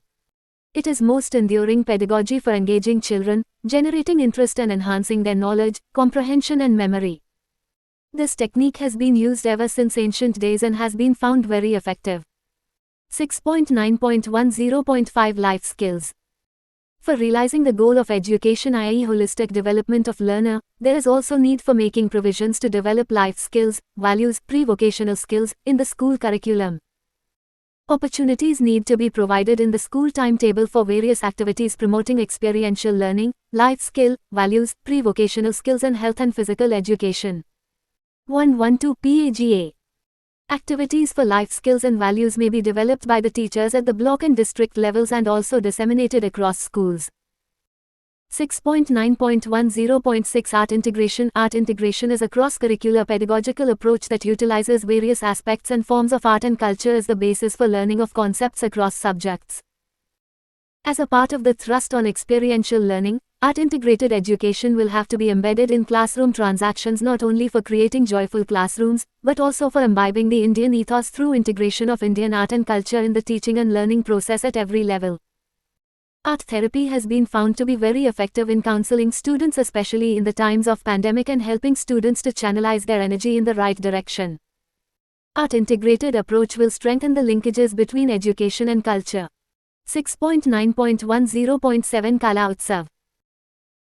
It is an initiative to promote arts, music, theatre, dance, visual arts and crafts in education by nurturing and showcasing the artistic talent of school students at secondary stage in the country. The objective is to emphasize importance of aesthetics and artistic experiences for secondary level students. It is a platform to bring arts to the center stage in an inclusive environment. It plays a major role in creating awareness about India's rich cultural heritage and its vibrant diversity at the school, district, state and national level, both among the students as well as other stakeholders. As part of Kala Utsav, competitions in various art forms at various levels are held. It helps in promotion and networking of artists, artisans and institutions with schools. The competition has been restructured from 2018 to focus on individual talents and identifying outstanding performers who can be nurtured further. 6.9.10.8 Band Competition. Department of School Education and Literacy, Ministry of Education organizes national level inter-school band competition on an annual basis, as per the discussion with Ministry of Defence, from time to time. The school band uniquely encourages a feeling of oneness, belonging and a deep sense of pride among school children. The rhythm of a band instills a feeling of action, courage and patriotism in students. A competition of this kind also helps to rejuvenate and rekindle the spirit of oneness in the schools throughout the country. The competition is organized at 3 levels, viz. State, zonal and national level. There are separate teams for boys and girls, comprising of 25 students. Students are from both government and private schools. This initiative not only provides a great platform to students to showcase their skills, but 113 PAGA also provide them with an opportunity to interact with each other and explore the culture, language and uniqueness of each other, which will help them understand the unity in diversity and capturing the essence of Ek Bharat Shrestha Bharat. 6.9.10.9 Youth and Eco Clubs in School. Youth being the major human resource, their energies and potential should be channelized and mobilized for development of the nation through formation of youth clubs. Youth clubs are constituted in schools to act as an instrument to develop life skills, build self-esteem, develop self-confidence and resilience, and counter negative emotions of stress, shame and fear. Students can excel in their skills as per their choice and abilities in the clubs. Eco clubs are constituted in schools to empower students to participate and take up meaningful environmental activities and projects. It is a forum through which students can reach out to influence, engage their parents and neighborhood communities to promote sound environmental behavior. Through youth and eco clubs, students participate in activities such as debates, music, arts, sports, reading, physical activities after school hours and during vacation. 6.9.10.10 Support for gifted students. Students with special. Each child is unique, having innate talents. Teachers must aim to encourage students with singular interests and or talents in the classroom by giving them supplementary enrichment material and guidance and encouragement. Topic-centered and project-based clubs and circles, such as science circles, math circles, music and dance performance circles, chess circles, poetry circles, language circles, drama circles, debate circles, sports circles, eco clubs, health and well-being clubs, yoga clubs and so on will be encouraged and supported at the levels of schools, school complexes, districts, and beyond. 6.9.11 School-related. 6.9.11.1 School cluster. Complex state and UTs may consider adopting innovative mechanisms to group or rationalize schools. Establishment of school complex would consisting of one secondary school together with all other schools offering lower grades in its neighborhood including Anganwadis, in a radius of 5 to 10 kilometers. The objective behind this intervention would be to ensure that every school has adequate number of counselors, trained social workers and teachers shared or otherwise for teaching all subjects including art, music, science, sports, languages, vocational subjects, etc. Adequate resources shared or otherwise such as a library, science labs, computer labs, skill labs, playgrounds, sports equipment and facilities, etc. A sense of community is built to overcome the isolation of teachers, students, and schools through joint professional development programs, sharing of teaching learning content, joint content development, holding joint activities such as art and science exhibitions, sports 114 PAGA, meets, quizzes and debates, and fairs. Cooperation and support across schools for the education of children with disabilities. And improved governance of the schooling system by devolving all final decisions to principals, teachers, and other stakeholders within each group of schools and treating such a group of schools, which range from the foundational stage through the secondary stage, as an integrated semi-autonomous unit. 6.9.11.2 Twinning of schools. Twinning of schools is known as partnership among schools under which well-functioning private or government schools in urban or semi-urban areas may be linked with schools located in rural areas for interaction and exchange of experience. It offers a powerful alternative to four-walled classroom chalk and talk method. It aims to explore new dimensions of learning which will provide and enable the students to understand and respect cultural differences and help in creating committed, disciplined and productive individuals. The major objectives of the program are, to bring all students on one common platform, enable both the partner schools to adopt best practices from each other, share experiences and learn jointly, develop the spirit of comradeship. State and UTs may refer to the detailed guidelines under Ek Bharat Shrestha Bharat for facilitating twinning between schools. The link is, web links. 6.9.12 Teacher-centric. 6.9.12.1 Performance indicators for teachers. PINDICS. PINDICS is to be used by teachers themselves for assessing their own performance and to make continuous efforts to reach the expected level. It can also be used for teacher appraisal by the supervisory staff mentor to assess performance and to provide constructive feedback for further improvement. PINDICS includes the performance standards, such as designing learning experiences for children, knowledge and understanding of subject matter, strategies for facilitating learning, interpersonal relationship, professional development, school development, teacher attendance, etc. PINDICS has also been made online. Mobile app is also available on the same. State and UTs may encourage teachers to assess their performance. This will lead to need assessment for training of teachers. Analyses of results are also very crucial. The data may be analyzed to identify the strength and weakness of each teacher so that training may be given accordingly. 115 PAGA. 6.9.12.2 Innovative pedagogy. Shift towards ensuring that every child learns how to learn, facilitate attaining the potentialities, hidden abilities of all learners. Integration of specific sets of skills and values across domains. Curriculum to focus on core concepts, constitutional values, bonding with one's country. Provide learning opportunities built on the play, discovery, and activity-based. Suggested activities for various stages are: foundational stage 3 to 8 years, providing linkages to Anganwadis in terms of activity-filled tours to the nearby primary schools.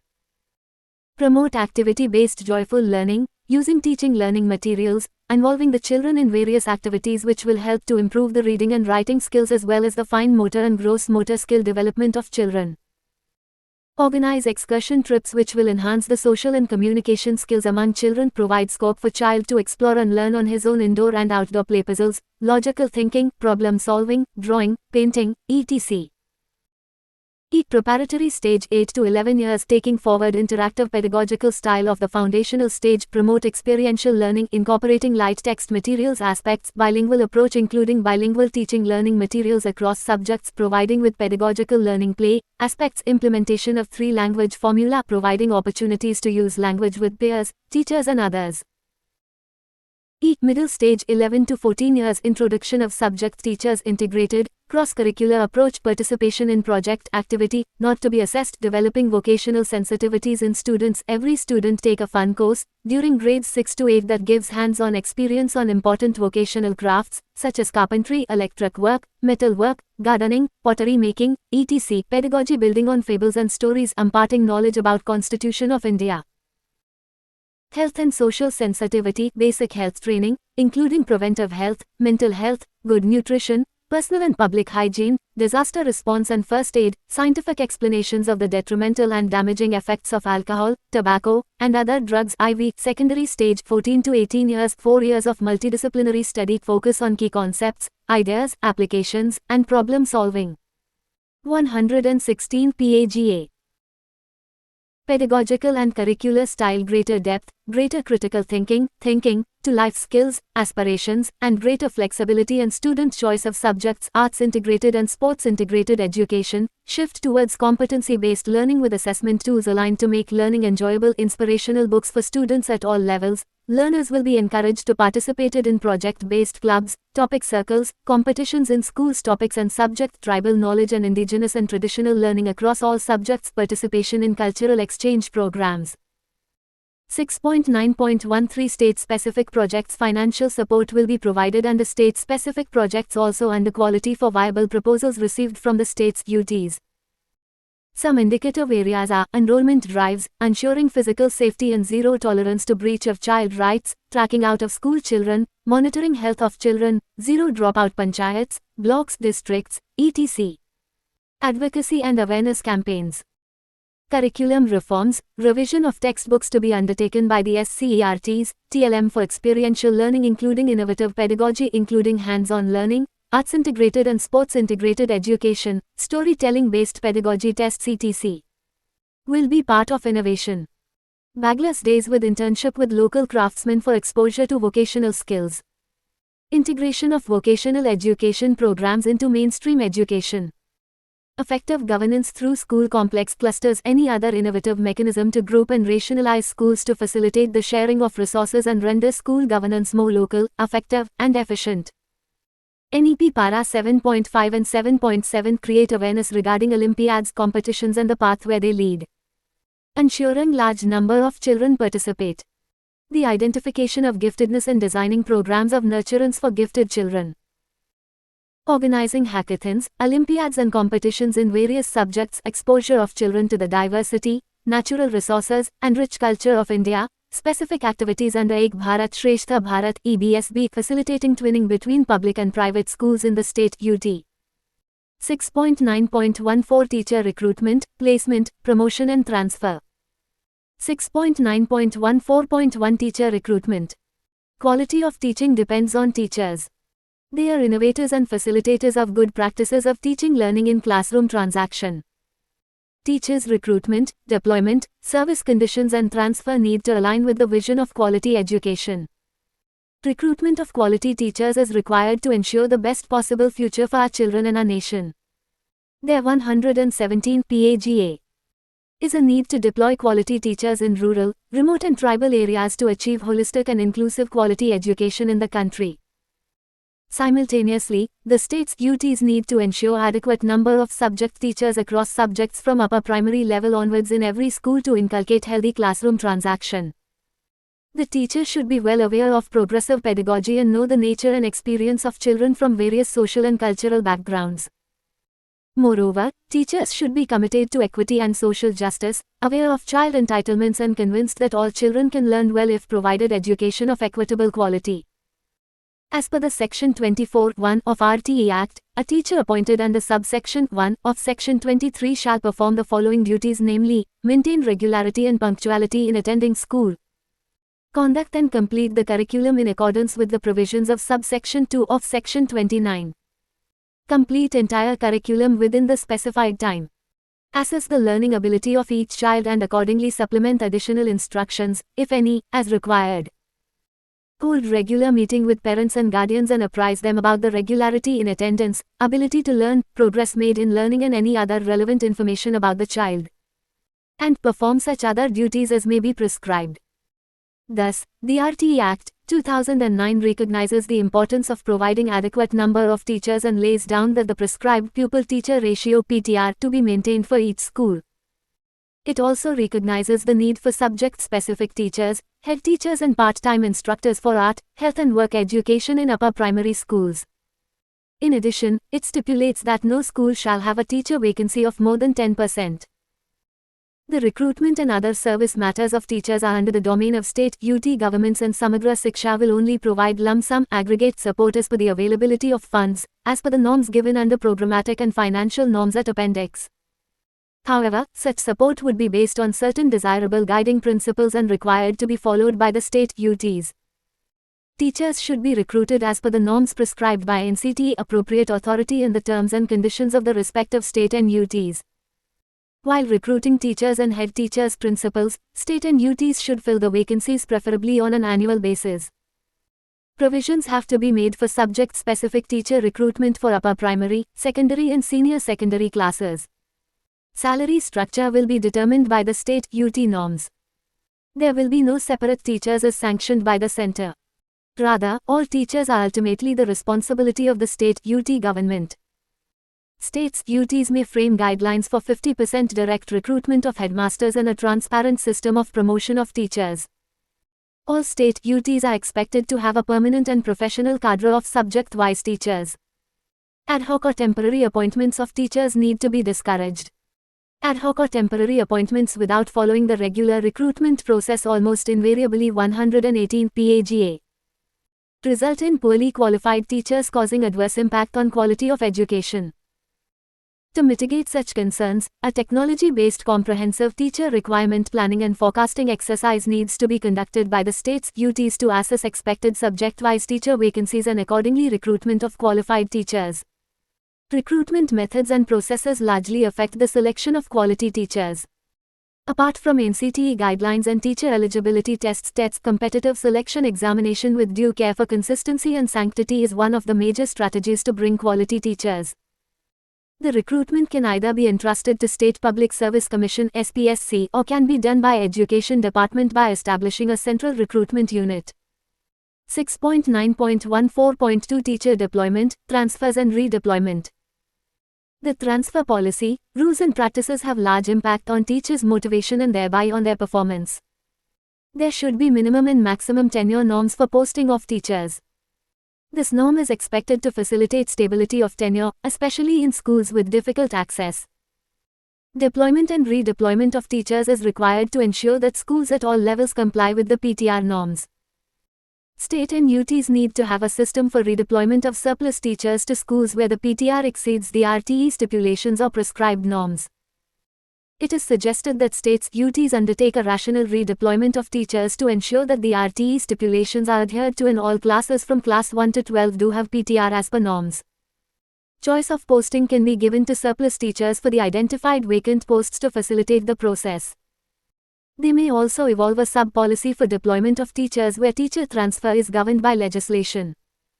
Suitable guidelines may be developed to ensure that school teachers spend adequate time serving in rural areas, for which a policy of transfer of teachers to rural areas may be evolved. There is clearly a need to evolve a more online transparent system of redeployment of teachers, a system which is both child-centric and teacher-friendly. The implementation of the online system for fresh postings, transfers and redeployment would help the states UTs in maintaining school-wise pupil-teacher ratio (PTR) as stipulated under RTE provisions mandated in a transparent manner. A systematic online database is required to generate a list of underserved and overserved schools. Create a vacancy database. Generate a list of vacancies subject-wise and school-wise. Be sensitive to the needs of physically handicapped teachers, women teachers and other categories as prioritized by the state UT. Correct existing imbalances in teacher deployment. 6.9.14.3 Teacher qualifications. It is important that qualified teachers are recruited by advertising the posts and filling them on regular basis. According to the RTE Act, 2009, Section 23, 119 PAGA. Any person possessing such minimum qualifications, as laid down by an academic authority, authorized by the central government, by notification, shall be eligible for appointment as a teacher. Where a state does not have adequate institutions offering courses or training in teacher education, or teacher possessing minimum qualifications as laid down under subsection 1 are not available in sufficient numbers, the central government may, if it deems necessary, by notification, relax the minimum qualifications required for appointment as a teacher, for such period, not exceeding 5 years, as may be specified in that notification, provided that a teacher who, at the commencement of this Act, does not possess minimum qualifications as laid down under subsection 1, shall acquire such minimum qualifications within a period of 5 years.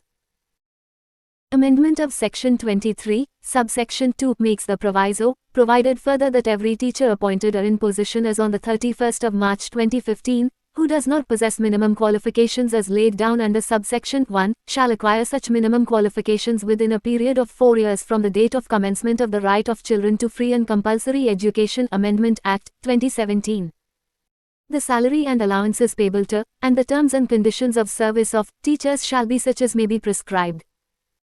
Thus, state and UTs are to follow the qualifications as prescribed by NCTE for recruiting teachers and headmasters principals for classes up to higher secondary with emphasis of teacher eligibility test TET for recruitment as applicable.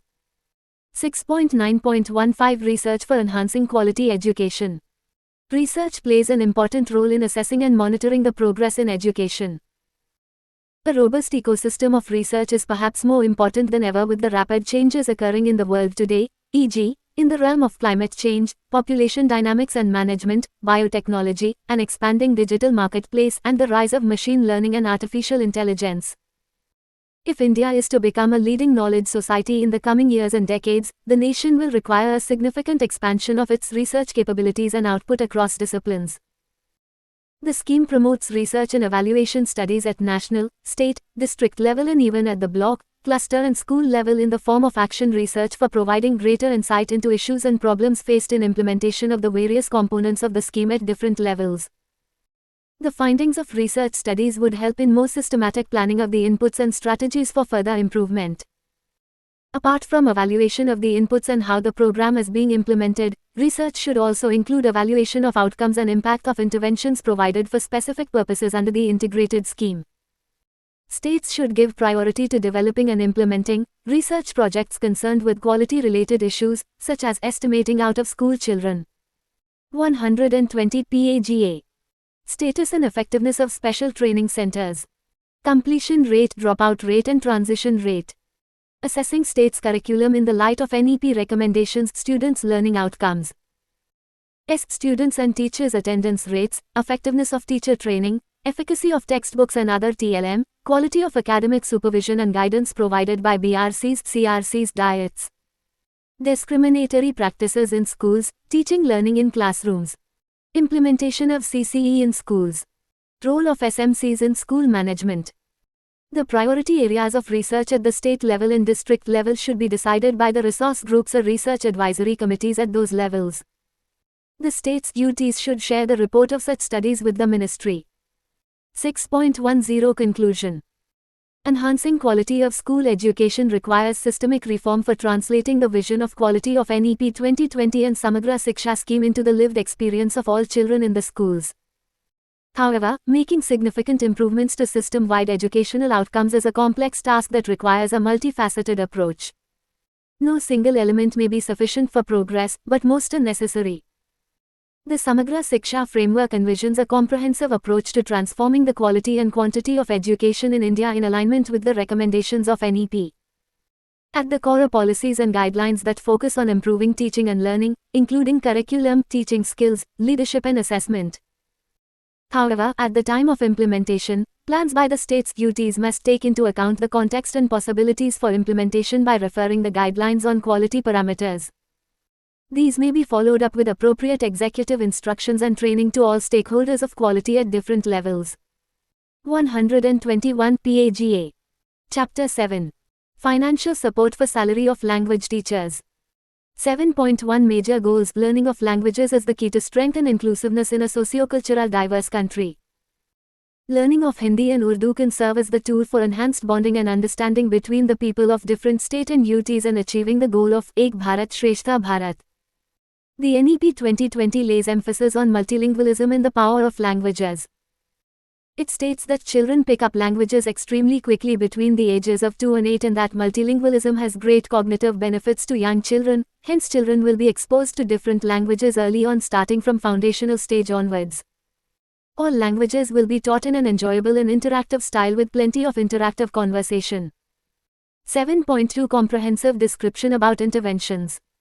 The component aims to provide financial assistance to states UTs for introducing Hindi and Urdu language teaching in schools. The scheme provides for the following under this component: assistance for honorarium for Hindi teachers limited to Rs. 30,000 per month but not exceeding the amount of salary paid to regular language teachers in the states.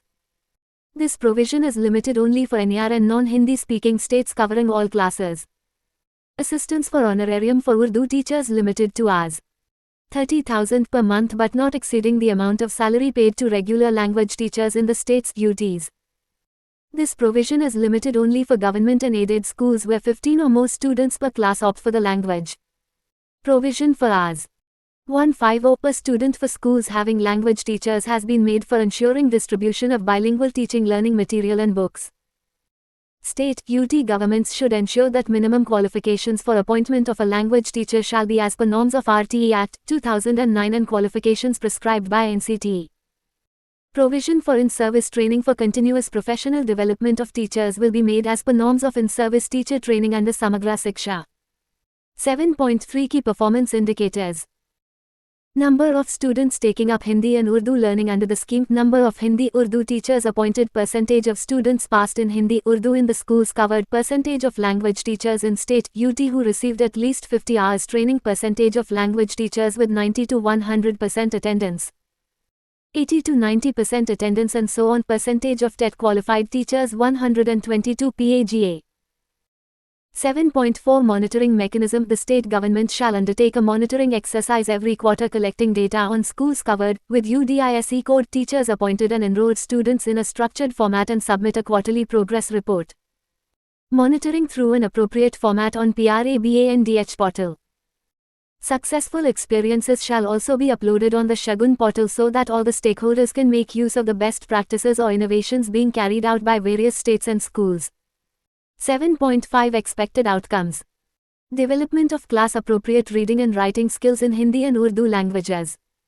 123 PAGA. Chapter 8 Gender and Equity. 8.1 Introduction. The National Education Policy 2020 outlines the vision of India's new education system. The policy provides a roadmap for providing education to children from pre-primary to higher education. The policy reaffirms that bridging the social category gaps in access, participation, and learning outcomes in school education will continue to be one of the goals of all educational programs.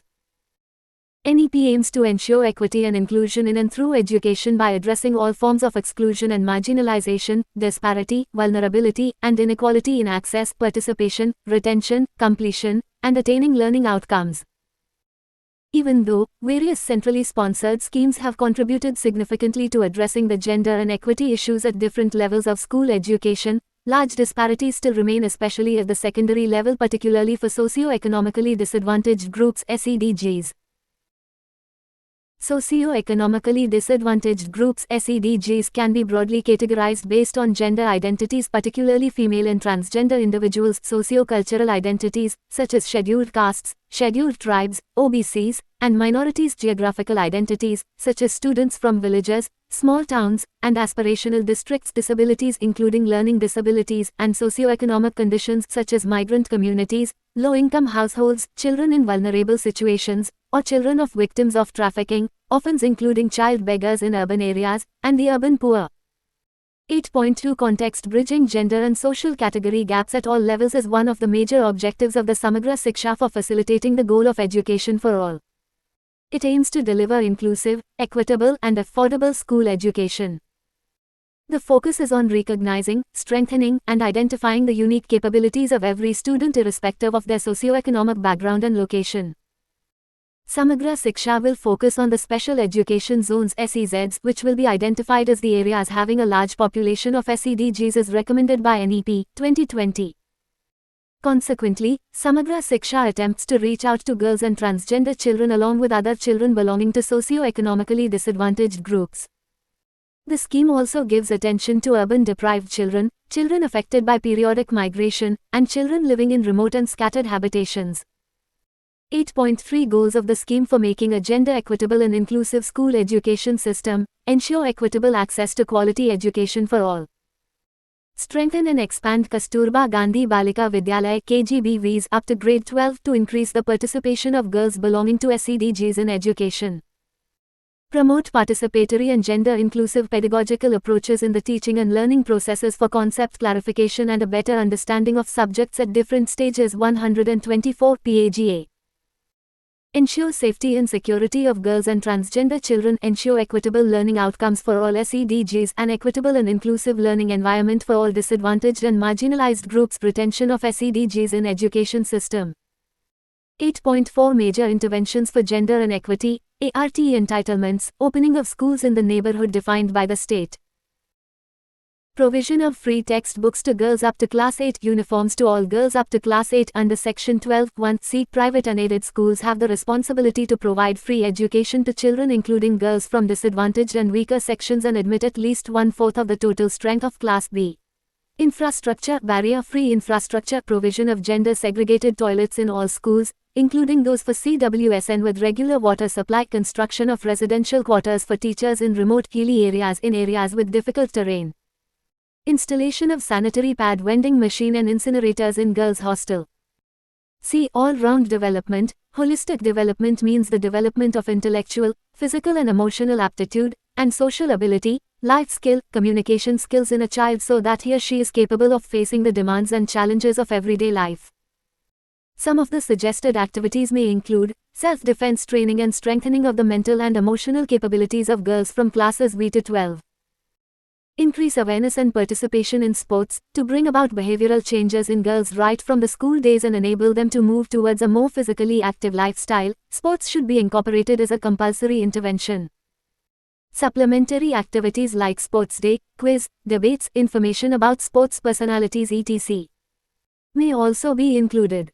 Inculcating reading habits, girls may be encouraged to read at least one book in language of their choice in every month. States may ensure that all girls have access to books and the library has a wide variety of collections such as storybooks, pictorials, newspapers, journals, magazines, reference books, biographies, autobiographies, dictionaries, encyclopedias, audio-visual material, as well as access to digital resources wherever possible. Legal literacy. Legal literacy means creating general awareness on legal rights and duties, which are enforceable and whose violation invites legal action. To bring legal awareness and to educate girls about their legal rights, social welfare legislation, duties and entitlements etc. Lessons on legal literacy may be introduced. This may be done either by inviting legal experts on child and women issues, through special modules or by inviting resource persons from institutions NGOs providing legal aid. 125 PAGA. Sensitization of girls on the right to survival and development of potential. Protection from harmful influences, abuses and exploitation. And full participation in family, cultural and social life. Health, nutrition and well-being. Health, nutrition and well-being is to inculcate positive attitudes and enhance life skills to promote informed, responsible and healthy behavior among girls. The girls may be trained to transact health promotion and disease prevention information in the form of interesting interactive activities. Such activities will also have bearing on improving health practices in schools. School sanitation and hygiene education (SSHE). It may be ensured that schools and KGBVs have enough girls' functional toilets which are maintained to be clean and hygienic at all times. Girls may be sensitized about the importance of proper use and maintenance of cleanliness and its impact on their overall health. School sanitation and hygiene education may be provided on regular basis with the help of modules prepared by the subject experts and through convergence with WCD, Swachh Bharat Mission etc. Maternal and child health related issues, the stigma attached to menstruation along with inadequate sanitation facilities and lack of sanitary wear makes this an area of concern which affects physical and mental well-being of girls. The awareness on menstruation and child health related issues like menstrual hygiene, reproductive health, anemia, malnutrition etc. help girls to overcome taboos and lead an informed life. States may organize orientation and training sessions for girls with the help of healthcare professionals. The inclusion upgradation of KGBVs from classes V8 to classes V12. Sensitization of stakeholders in education to promote participation of girls from SEDJs. Stipend to CWSN girls from pre-primary to class 12. Teachers sensitization program to promote girls' participation and towards underrepresented groups to reverse their underrepresentation.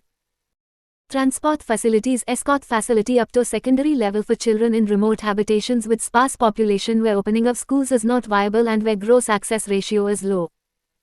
Creating safe and secure inclusive classrooms. Special projects for equity such as cyber safety and security, adolescence awareness and drug abuse awareness programs. 8. Participation in STEM education. One dimension of disparity still observed in educational outcomes is due to the exclusion of girls from STEM education. STEM education is very crucial during digital age and fourth industrial revolution. Samagra Siksha will focus on promotion of STEM education for girls. F. Residential boarding schools. Netaji Subhas Chandra Bose residential schools, hostels are established to ensure universal enrollment and schooling facilities in areas which are sparsely populated with low density of population. These schools cover students including girls where opening of schools may not be viable and who are in need of care and protection. 126 PAGA. In urban areas. G. Digital literacy. It refers to the knowledge, skills and attitudes that allow children to be both safe and empowered in an increasingly digital world. This encompasses their play, participation, socializing, searching and learning through digital technologies. Digital literacy will vary according to children's age, local culture and context. 13. ICT labs and smart classrooms will be established to ensure digital access to school students. The component covers classes V to 12. Detailed norms of ICT and digital initiative component may be referred. H. Environment and sustainability. Awareness about the environment and adoption of sustainable practices for its preservation will sensitize girls about the prevalent environmental issues and will equip them with ideas and methods to prevent environment degradation. I. Financial literacy. Financial literacy is the set of skills and knowledge that enables the individual to take informed decision in matters relating to money and financial. Financial literacy may be imparted through talks and practical exposure like visits to post office, banks etc. and knowledge about their operation. Outcomes: equitable participation of girls in all aspects of learning environment, elimination of discrimination and violence against the girl child, strengthened socio-psychological resilience. Promotion of value education through sports, legal empowerment of girls to instill confidence and courage in girls to take on any challenge they may face. Understanding the scope of rights and challenging their violations. Increased knowledge of financial matters and their management, improvement in health and hygiene through increased realization about the related issues, enhanced conceptual understanding and learning outcomes through infusion of ICT. Accessibility to quality learning content. 8.5 Kasturba Gandhi Balika Vidyalaya. The Kasturba Gandhi Balika Vidyalayas KGBVs are residential schools at the upper primary to senior secondary level for girls belonging predominantly to the SC, ST, OBC and minority communities in difficult areas. KGBVs are set up in educationally backward blocks of a state and UT where the female rural literacy rate is below the national average, i.e. 46.13%. 8.5.1 Background. 8.5.1.1 Provision under erstwhile Sarva Siksha Abhiyan SSI KGBVs was set up as 13 web links. Educationally backward blocks. EBS are blocks where rural female literacy rate is below the national average and gender gap in literacy is above the national average. 127 PAGA. Residential schools in EBS where minimum of 50 girls, predominantly from the SC, ST, OBC, BPL and minority communities, were available to study in the school at the elementary level. The number could be more than 50 depending on the number of eligible girls. Under SSI, there were 3 models of KGBVs. Model I, school with hostels facility for 100 to 150 girls. E, Model 2, school with hostel facility for 50 girls. E, Model 3, hostels in existing schools for 50 to 150 girls. Criteria for setting up of KGBVs under Sarva Shiksha Abhiyan SSI. Year criteria 2004-2008 initially based on census 2001. Educationally backward block EB decided on the twin criteria, rural female literacy below the national average 46.13%, gender gap in literacy higher than the national average 21.59%. Within these blocks, priority was given to areas with concentration of tribal population and a large number of girls out of school. Concentration of SC, ST, OBC and minority populations, and a large number of girls out of school. Areas with low female literacy, or areas with a large number of small, scattered habitations that do not qualify for a school. Revised from the 1st of April 2008. The criteria of eligible blocks was revised with effect from the 1st of April 2008 to include the following: EBS with rural female literacy less than 30%. And towns, cities having minority concentration as per the list identified by Ministry of Minority Affairs with female literacy rate below the national average 53.67%, Census 2001. Revised in 2010-11 opening of KGBVs was extended to all EBS where the rural female literacy rate is below the national average of 46.13%, Census 2001. 8.5.1.2 Girls hostels under erstwhile Rashtriya Madhyamik Shiksha Abhiyan, to reduce the dropouts and promote the enrollment of girl child belonging to SC, ST, OBC, minority communities and BPL girls and to make secondary education of good quality accessible and affordable, residential facilities to girls in the age group of 14 to 18 years studying in class 9-12, the girls hostel scheme was launched in 2009-10. The scheme envisaged the setting up of hostels with lodging and boarding facilities in the EBS for girls belonging to SC, ST, OBC, minority communities, and BPL families and studying in classes X-12 in a recognized school in the EBS run by any authority, state, district, or NGO with a valid certificate from the school headmaster. The hostel was preferably constructed in the KGBV compound or in the campus of secondary senior secondary schools wherever space was available. Students passing out from the KGBV were given preference for admission in the hostel. 8.5.2 KGBV provisions under Samagra Shiksha, 128 PAGA.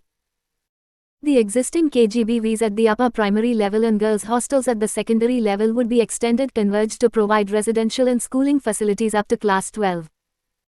The objective is to provide access and quality education to girls from disadvantaged groups by setting up residential schools from upper primary to senior secondary level and to ensure the smooth transition of girls from elementary to secondary and up to class 12 wherever possible.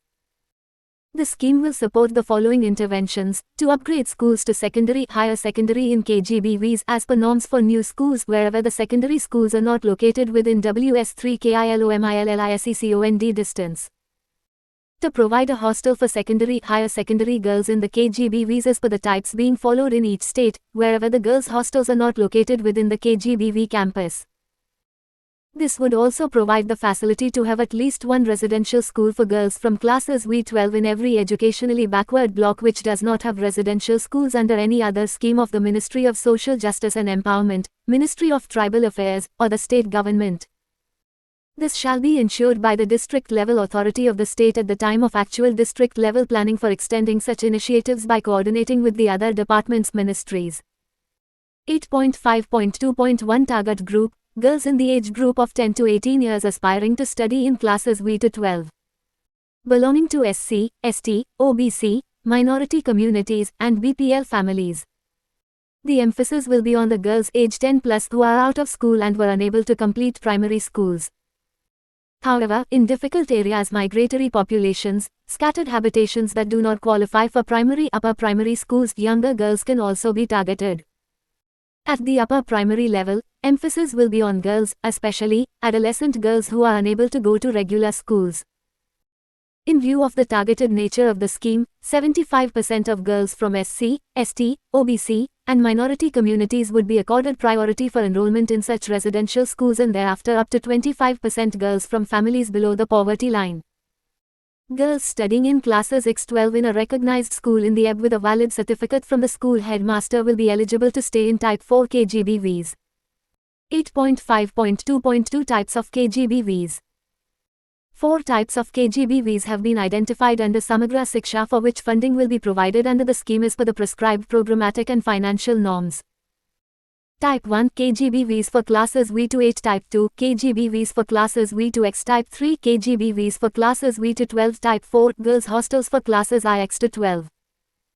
8.5.2.3 Upgradation of KGBVs. Gender disparities persist even today in rural areas and among disadvantaged communities. The enrollment trends indicate that there are still significant gaps in the enrollment of girls at 129 PAGA. The secondary level is compared to boys, especially in the EBs. Upgradation of KGBVs up to secondary, senior secondary stages will ensure access and quality education to the girls of disadvantaged groups of society by extending the residential schools. As envisaged in NEP 2020, all KGBVs would be strengthened and extended up to class 12 to increase the participation of girls from socio-economic disadvantaged backgrounds, for a smooth transition from elementary to senior secondary, and to increase the share of girls completing school education in educationally backward blocks. NEP Para 6.9. For upgradation of KGBVs from upper primary to secondary and senior secondary, priority will be given for upgradation of KGBV where the girls' hostel has been established in the same campus and there is no secondary senior secondary school in the vicinity. However, states should prepare a roadmap for upgradation of all KGBVs in the next 3 years. The upgradation of KGBVs from upper primary to senior secondary will include wide range of subjects for classes 11th and 12th.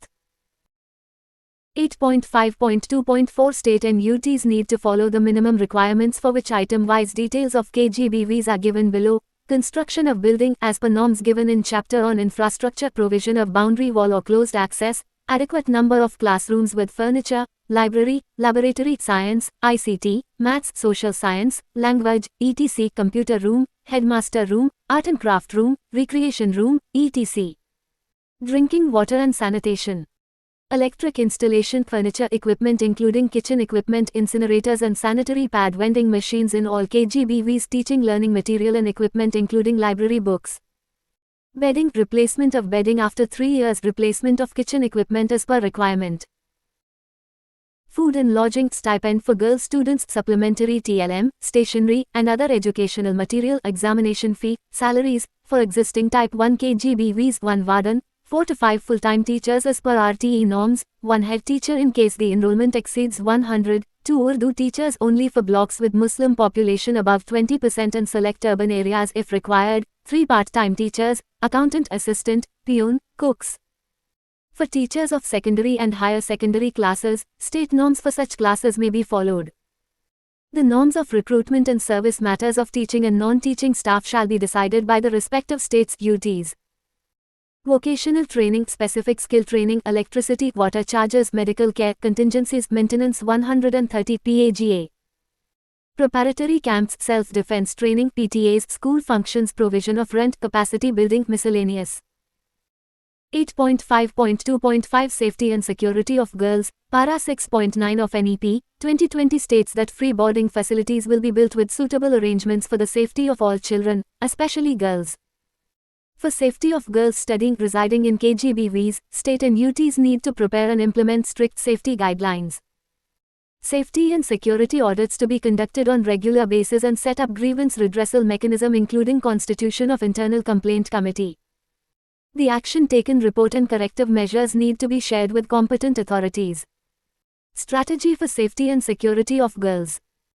To ensure safety and security of girls residing in KGBVs, some of the aspects of safety and security are as follows. Warden in charge teacher, resident teacher and all other staff workers working in a looking after a girls' hostel should all be females only. Sensitization of other hostel staff, guards, caretaker, staff in the mess, etc. To be done regularly by the warden in charge, teacher, resident teacher and concerned teacher on child and substance abuse. Sufficient number of well-lit and airy bathrooms with proper fittings and safe and secure access and safe drinking water facility. There should be child safety posters, POSCO A box details, school safety pledge and child helpline number on display in prominent locations of the hostel. Warden in charge teacher should devote time for interacting with students on a day-to-day basis concerning adolescents' problems and other conflicting situations if any. Provision of functional sanitary napkin vending machines and incinerator in KGBVs. No male family member or any other visitor should be allowed to enter the dormitories of the girls. Sensitive and trained women wardens, teachers and staff should be deputed in the KGBVs. Self-defense training to boost the moral and self-confidence of girls. School development and monitoring committees. Local communities needs to be involved in reviewing safety and security to KGBVs girls. Guest register to be maintained in every KGBV wherein the detail of each visitor shall be recorded. The school authorities should get the name S along with the photos of the family members of the girl child authorized to visit the girl in hostel and paste their particulars in a register. Every KGBV should have a basic medicine, first aid kit and emergency medical care numbers including ambulance services on display. KGBVs should conduct health checkups at least once in a year and maintain health cards. 131 PAGA. The school health cards must be comprehensive, covering both physical and psychosocial aspects of child development and also include child's medical history, any serious ailment, allergy that child has, or other disability issues. The KGBV staff should collaborate with local health authorities and should have contact numbers of the local doctors in case of need and also empanel the doctor to regularly visit the KGBVs. Unusual behaviors, continuous absence from classes or any other signs of stress or depression, if observed, may be brought to the notice of parents for follow-up with the counselor. Sports, yoga and physical activities exercises must be encouraged for each child in an age-appropriate manner. In case of any emergency, they must have a plan ready. Mock drills should be conducted to train students and teachers. If possible, disaster management people be involved in this process. State should make provision for strong action against teaching and non-teaching staff in case of any involvement in or negligence of physical or sexual violence, bullying and or corporal punishment, subjecting the child to physical or psychological harassment. Ref. Section 17 of the RTE Act 2009 and Protection of Children from Sexual Offences Act 2012. Strict punishment for anyone found guilty in case of sexual harassment and matter may be reported immediately to higher authorities, police. KGBVs should ensure inclusive practices and under no circumstances subject any child to discriminatory practices on the grounds of caste, creed, religion, disability and gender. Ref. Section 8 and 9(c) of the RTE Act, 2009.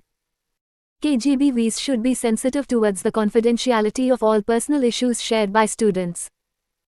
All the efforts, the humane qualities and other talents of the child should be appreciated rather than just emphasizing on scores to reduce exam-related stress and suicidal tendencies. As recommended in NEP 2020, group counseling and guidance can be provided through an online, offline or blended mechanism. Students can also avail counseling through Manodarpan web links, an initiative of MO, which mobilizes psychosocial support for mental health and well-being of students during and post-COVID outbreak. A national toll-free tele-counseling helpline 8,448,440,632 has also been developed under Manodarpan, which should be widely disseminated. Ensure minimum living space for each girl to be approximately 40 sq ft excluding kitchen, toilet and other common space. Safety and security audit should be done periodically. Watchman is to be provided in all KGBV schools for 24 hours. 132 PAGA. 8.5.2.6 Special provisions and components of these schools will be, to prepare and procure necessary teaching learning material and aids for the schools. To put in place appropriate systems to provide necessary academic support and for evaluation and monitoring. To motivate and prepare the girls and their families to send them to residential school. The state and UTs need to develop an appropriate curriculum framework in collaboration with state nodal agencies, institutes in school education such as SCERTs, CACTC.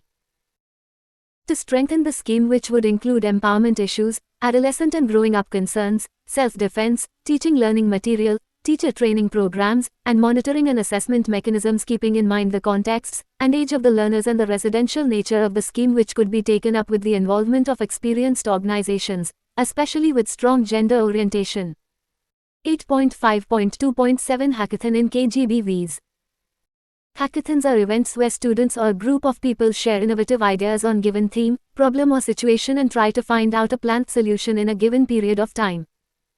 Hackathons encourage innovation, creativity and entrepreneurial thinking, teamwork, and skills which not only help them in classroom but also in their careers after schooling.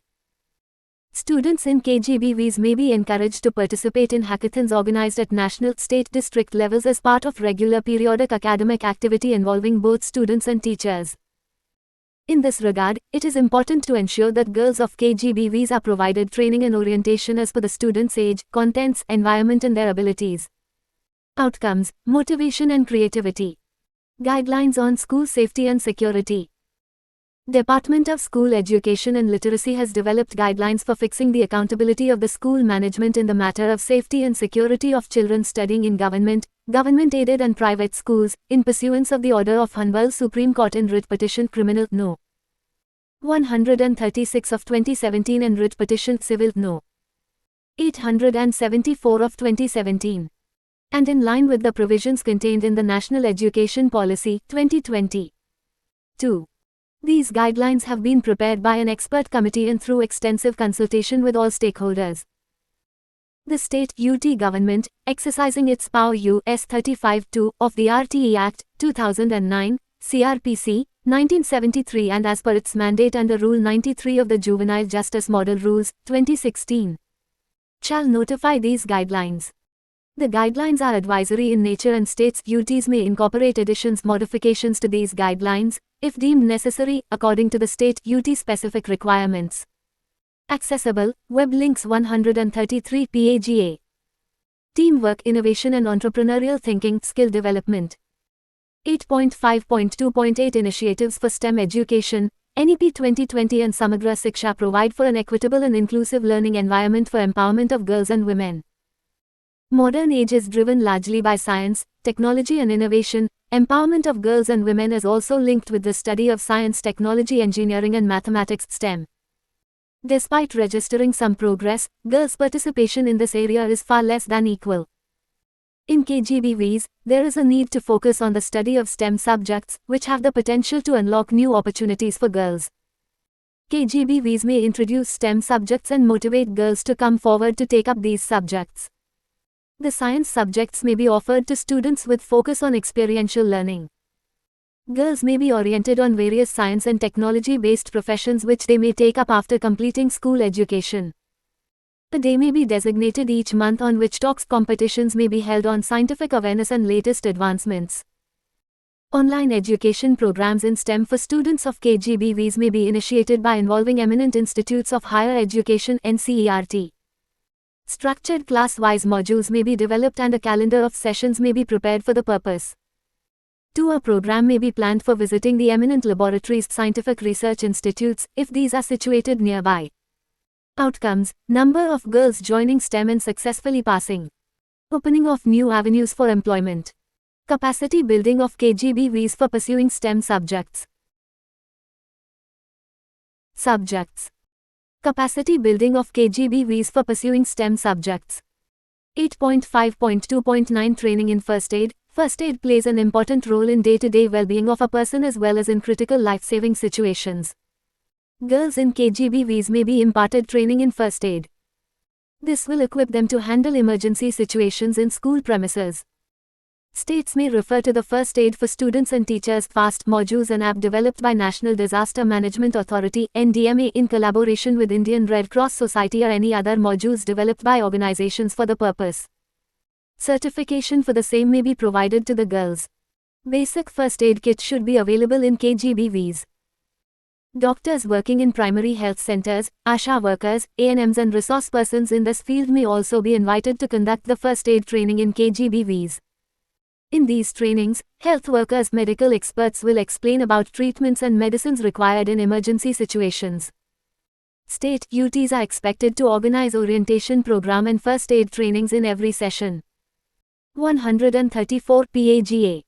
Outcomes: awareness about first aid and its importance, empowerment of girls and teachers.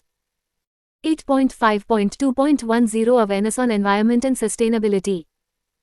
KGBV girls need to be oriented on the issues of biodiversity, climate change, environmental degradation and sustainability through brainstorming sessions.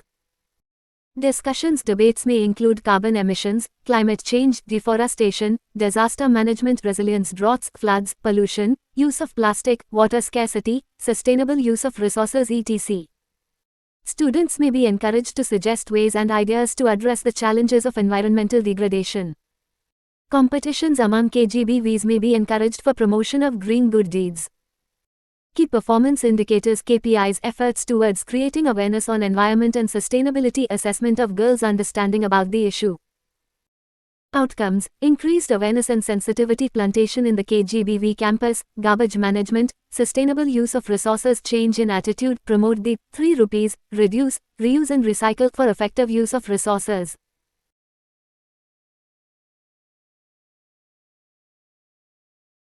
Resources. 8.5.2.11 Financial literacy. Financial literacy encompasses aspects of knowledge, attitude and behavior covering the range of contexts such as money management, planning for short and long-term financial goals and awareness and choice of financial products. 14. Financial literacy should be provided to KGBV girls to make them aware about day-to-day interpersonal financial transactions and bank operations like opening of bank account, use of ATM cards for depositing and withdrawing money, e-banking etc. Financial literacy can make a significant impact on their well-being and make them able to take sound financial decisions throughout their lives. States may organize sessions with the help of accounts personnel or banking professionals once or twice in a year. KGBV girls should also be given training on depositing and withdrawing their stipend from post office or banks. Outcomes: financial inclusion of girls, awareness about managing financial resources, knowledge of banking products. 14 Web links 135 PAGA. 8.5.2.12 ICT Lab, Smart Classroom and Digital Literacy, availability of ICT Lab, Smart Classroom and provision for digital literacy in KGBVs are essential for ensuring quality education. These facilities will also help girls keep informed with new technology and skills and may be provided from Samagra Siksha. States may also be encouraged to explore alternative budget head schemes for establishing digital infrastructure. This may include CSR, MPLAD funds etc. Outcomes: increased student engagement with learning process, improved learning outcomes. 8.5.2.13 Promotion of sports. Engaging in sports leads to the overall development of an individual. It ensures both physical as well as psychological well-being. It should be made sure that girls in KGBVs engage in at least one sport of their choice. In order to develop fitness as a lifelong skill and attitude, specific dedicated time to be allotted in the KGBV's timetable on for sports and physical education along with sports equipment. State may explore possibilities to procure sports equipment for indoor and outdoor games in convergence with Department of Sports. Outcomes: development of teamwork spirit, mental and physical well-being of students. Improvement in awareness about the sports. 8.5.2.14 Promoting reading habits. To inculcate the habit of reading amongst KGBV girls, reading of at least one book every month should be encouraged. Students may be encouraged to maintain a record of books read by them. It may be ensured that there is a dedicated time for reading books in the library. Though the students should be sensitized to care for library books, there should not be any penalty on the student or library in charge for any wear and tear of books by the students. Discussion and debates on reading materials, newspapers and books may be appreciated. Story sessions and debate can also be planned on readings. Outcomes: improved reading habits, exposure to different perspectives. 8.5.2.15 Excursion visit to Collectorate Office. Higher education institutes like medical colleges, police station, hospital, banks, factory, SHGs, local governance etc. Students' excursions give them an opportunity to become familiar with the world around them. It helps them in getting practical experience of functioning and interconnections of various offices and institutions. State may encourage students to prepare a list of contemporary, educational and historical places of their district and state. At least once in a year excursion visit to such places could be organized for KGBV girls. Outcomes: familiarization of students with working culture, different offices and institutions. 136 PAGA. Empowerment through exposure, experiential learning, knowledge of important places and institutions of their district and state. 8.5.2.16 Teachers Training. Training will be provided for teachers and staff on bridge courses and students on cyber safety and psychosocial aspects, etc. by district institutes of educational training, diets and block resource centers. 8.5.3 Monitoring and evaluation under the Samagra Siksha. There will be a continuing evaluation by state government agencies through a regular and well-structured system of field visits. State governments will send regular half-yearly reports indicating physical and financial progress. Panchayati Raj institutions will also be involved in the monitoring of the scheme. The beneficiary lists of students eligible for hostel facilities will be verified against the household registers maintained by the Gram Panchayats and data available with other tiers to identify any gaps or missing names in the lists.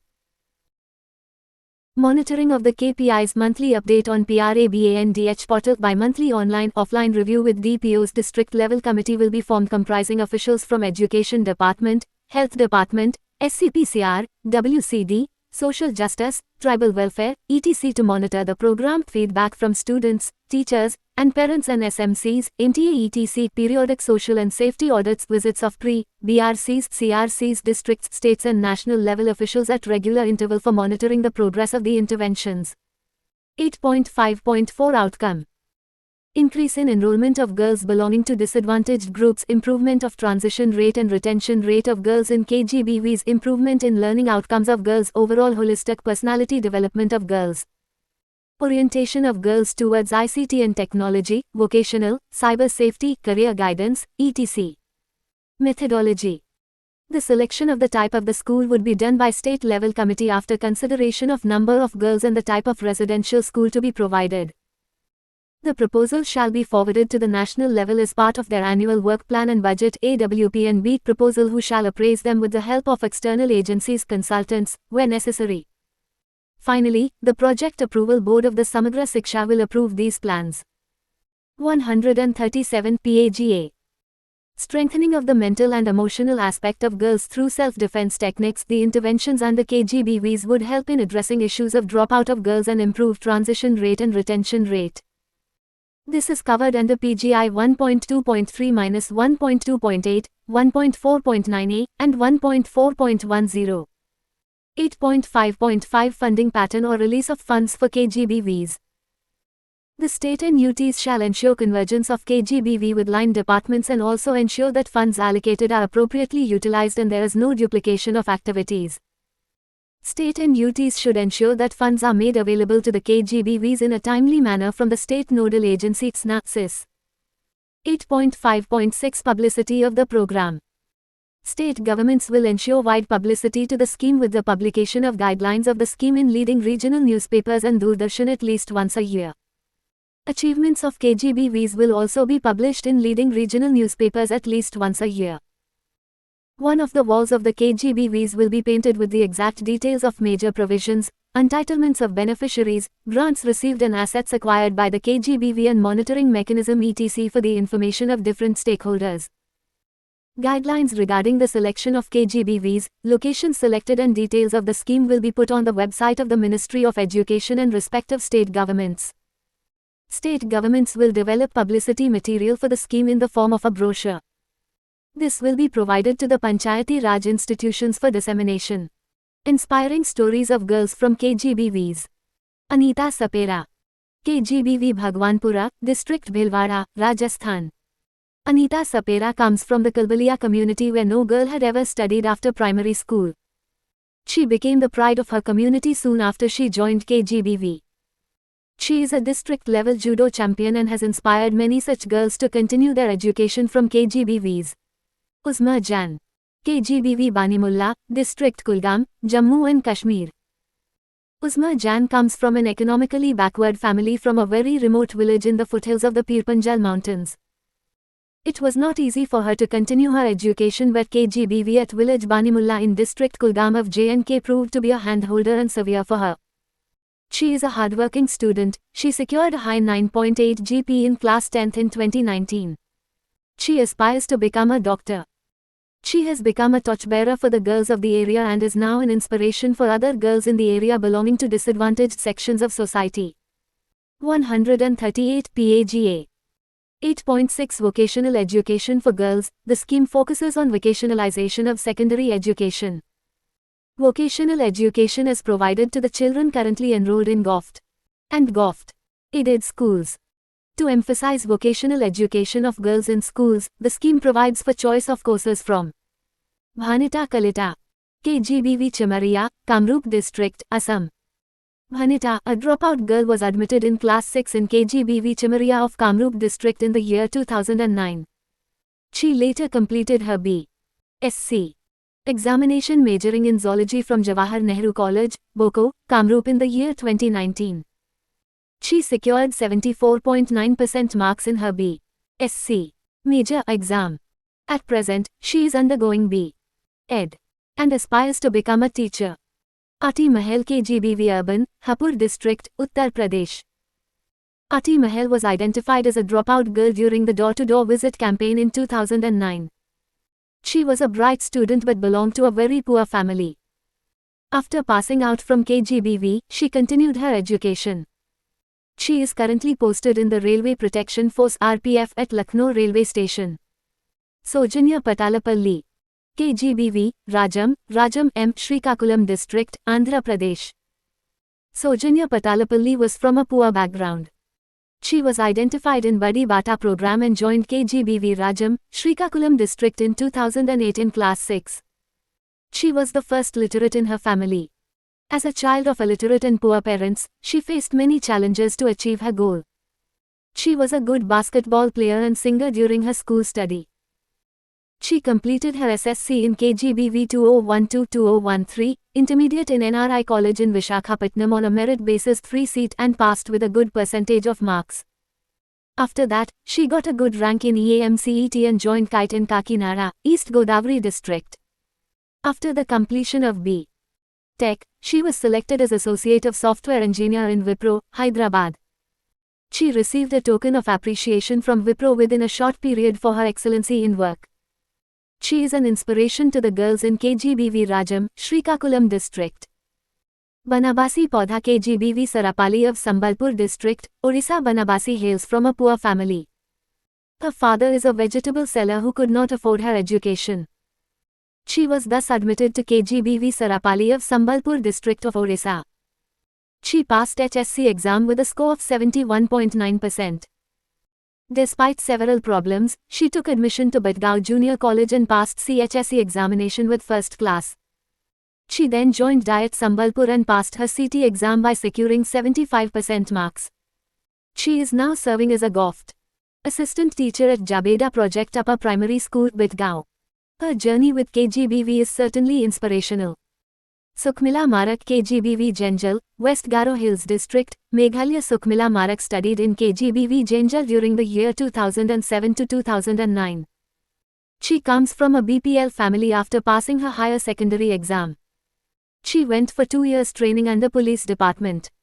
At present, she is working in police department posted at Bagmara, South Garo Hills District. 139 PAGA. Among various sectors including agriculture, apparels, made-ups and home furnishing, automotive, BFSI, beauty and wellness, construction, electronics and hardware, healthcare, IT, media and entertainment, multi-skilling, physical education and sports, plumber, power, retail, security, telecom, tourism and hospitality and transportation, logistics and warehousing. Girls in secondary and senior secondary classes are encouraged to take up National Skill Qualification Framework (NSQF) vocational courses without any gender stereotyping. Special guidance and counseling sessions are also organized for girls as per need. The principal of the school is expected to take necessary steps to remove gender bias, if any, in the minds of employers, financiers against giving the girls employment or loans. The girls are also taught employability skills including I communication skills, E ICT skills, E self-management skills, IV entrepreneurial skills, and WE green skills as a part of vocational courses which help them to become self-reliant and empowered. The provision of vocationalization of secondary education would be extended to the girls studying in KGBVs also. This would give a broad perspective to the girls in KGBVs and widen their scope of employability. State and UTs may also explore the possibilities of covering the KGBVs under hub and spoke model of vocational education. Further, to the extent feasible, AKGBV may serve as a hub to the nearby girls' schools for the purpose of vocational education. States, UTs may come up with a detailed plan to implement vocational education in KGBVs in a phased manner. Outcome: enhance employability skills of girls. Orientation of girls towards technology and vocation. Development of vision for entrepreneurship, financial independence. Improvement of transition and retention rate of girls. 8.7 Self-defense training for girls. In order to boost the physical and mental strength of girls and to equip them to face any unprecedented situation in school or thereafter, it is important to provide self-defense training for girls in the school. Self-defense training will be provided for 3 months for inculcating self-defense skills including life skills for self-protection and self-development among the girls from class 6 to 12. Martial arts and self-defense training are already given in the GOFT schools and KGBVs. The states may also look for convergence for availing funding for self-defense training under the Nirbhay Fund under the Ministry of Women and Child Development, Government of India or with other state government schemes. Outcomes: to empower girls to tackle risk of assault. To boost self-esteem and self-confidence. 8.8 Inclusion of SEDGs. 8.8.1 Factors leading to exclusion of SEDGs children.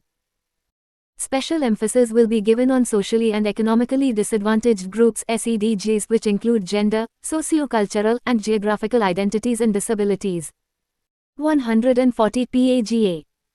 Numerous factors, including lack of access to quality schools, poverty, social mores and customs, and language are widely suspected of having a detrimental effect on rates of enrollment and retention among the scheduled castes. Also, the other backward classes OBCs which have been identified on the basis of historically being socially and educationally backward also need special focus. Similarly, tribal communities and children from scheduled tribes also face disadvantages at multiple levels due to various historical and geographical factors. Children from tribal communities often find their school education irrelevant and foreign to their lives, both culturally and academically. Minorities are also relatively underrepresented in school education. 8.8.2 Recommendations. Vision of education initiatives is that no child loses any opportunity to learn and excel because of the circumstances of birth or background. Special emphasis will be given on socially and economically disadvantaged groups SEDGs by declaring special education zones SEZs, which comprises regions of the country with large populations from SEDGs. 8.8.3 Special projects for equity. Special state-specific projects for different interventions under equity intervention are emphasized for enhancing access, retention and quality for SEDGs. Financial support will be provided under state-specific projects for equity as per the allocation of Flexi Fund and the quality intervention to state and UTs for the viable proposal received from them.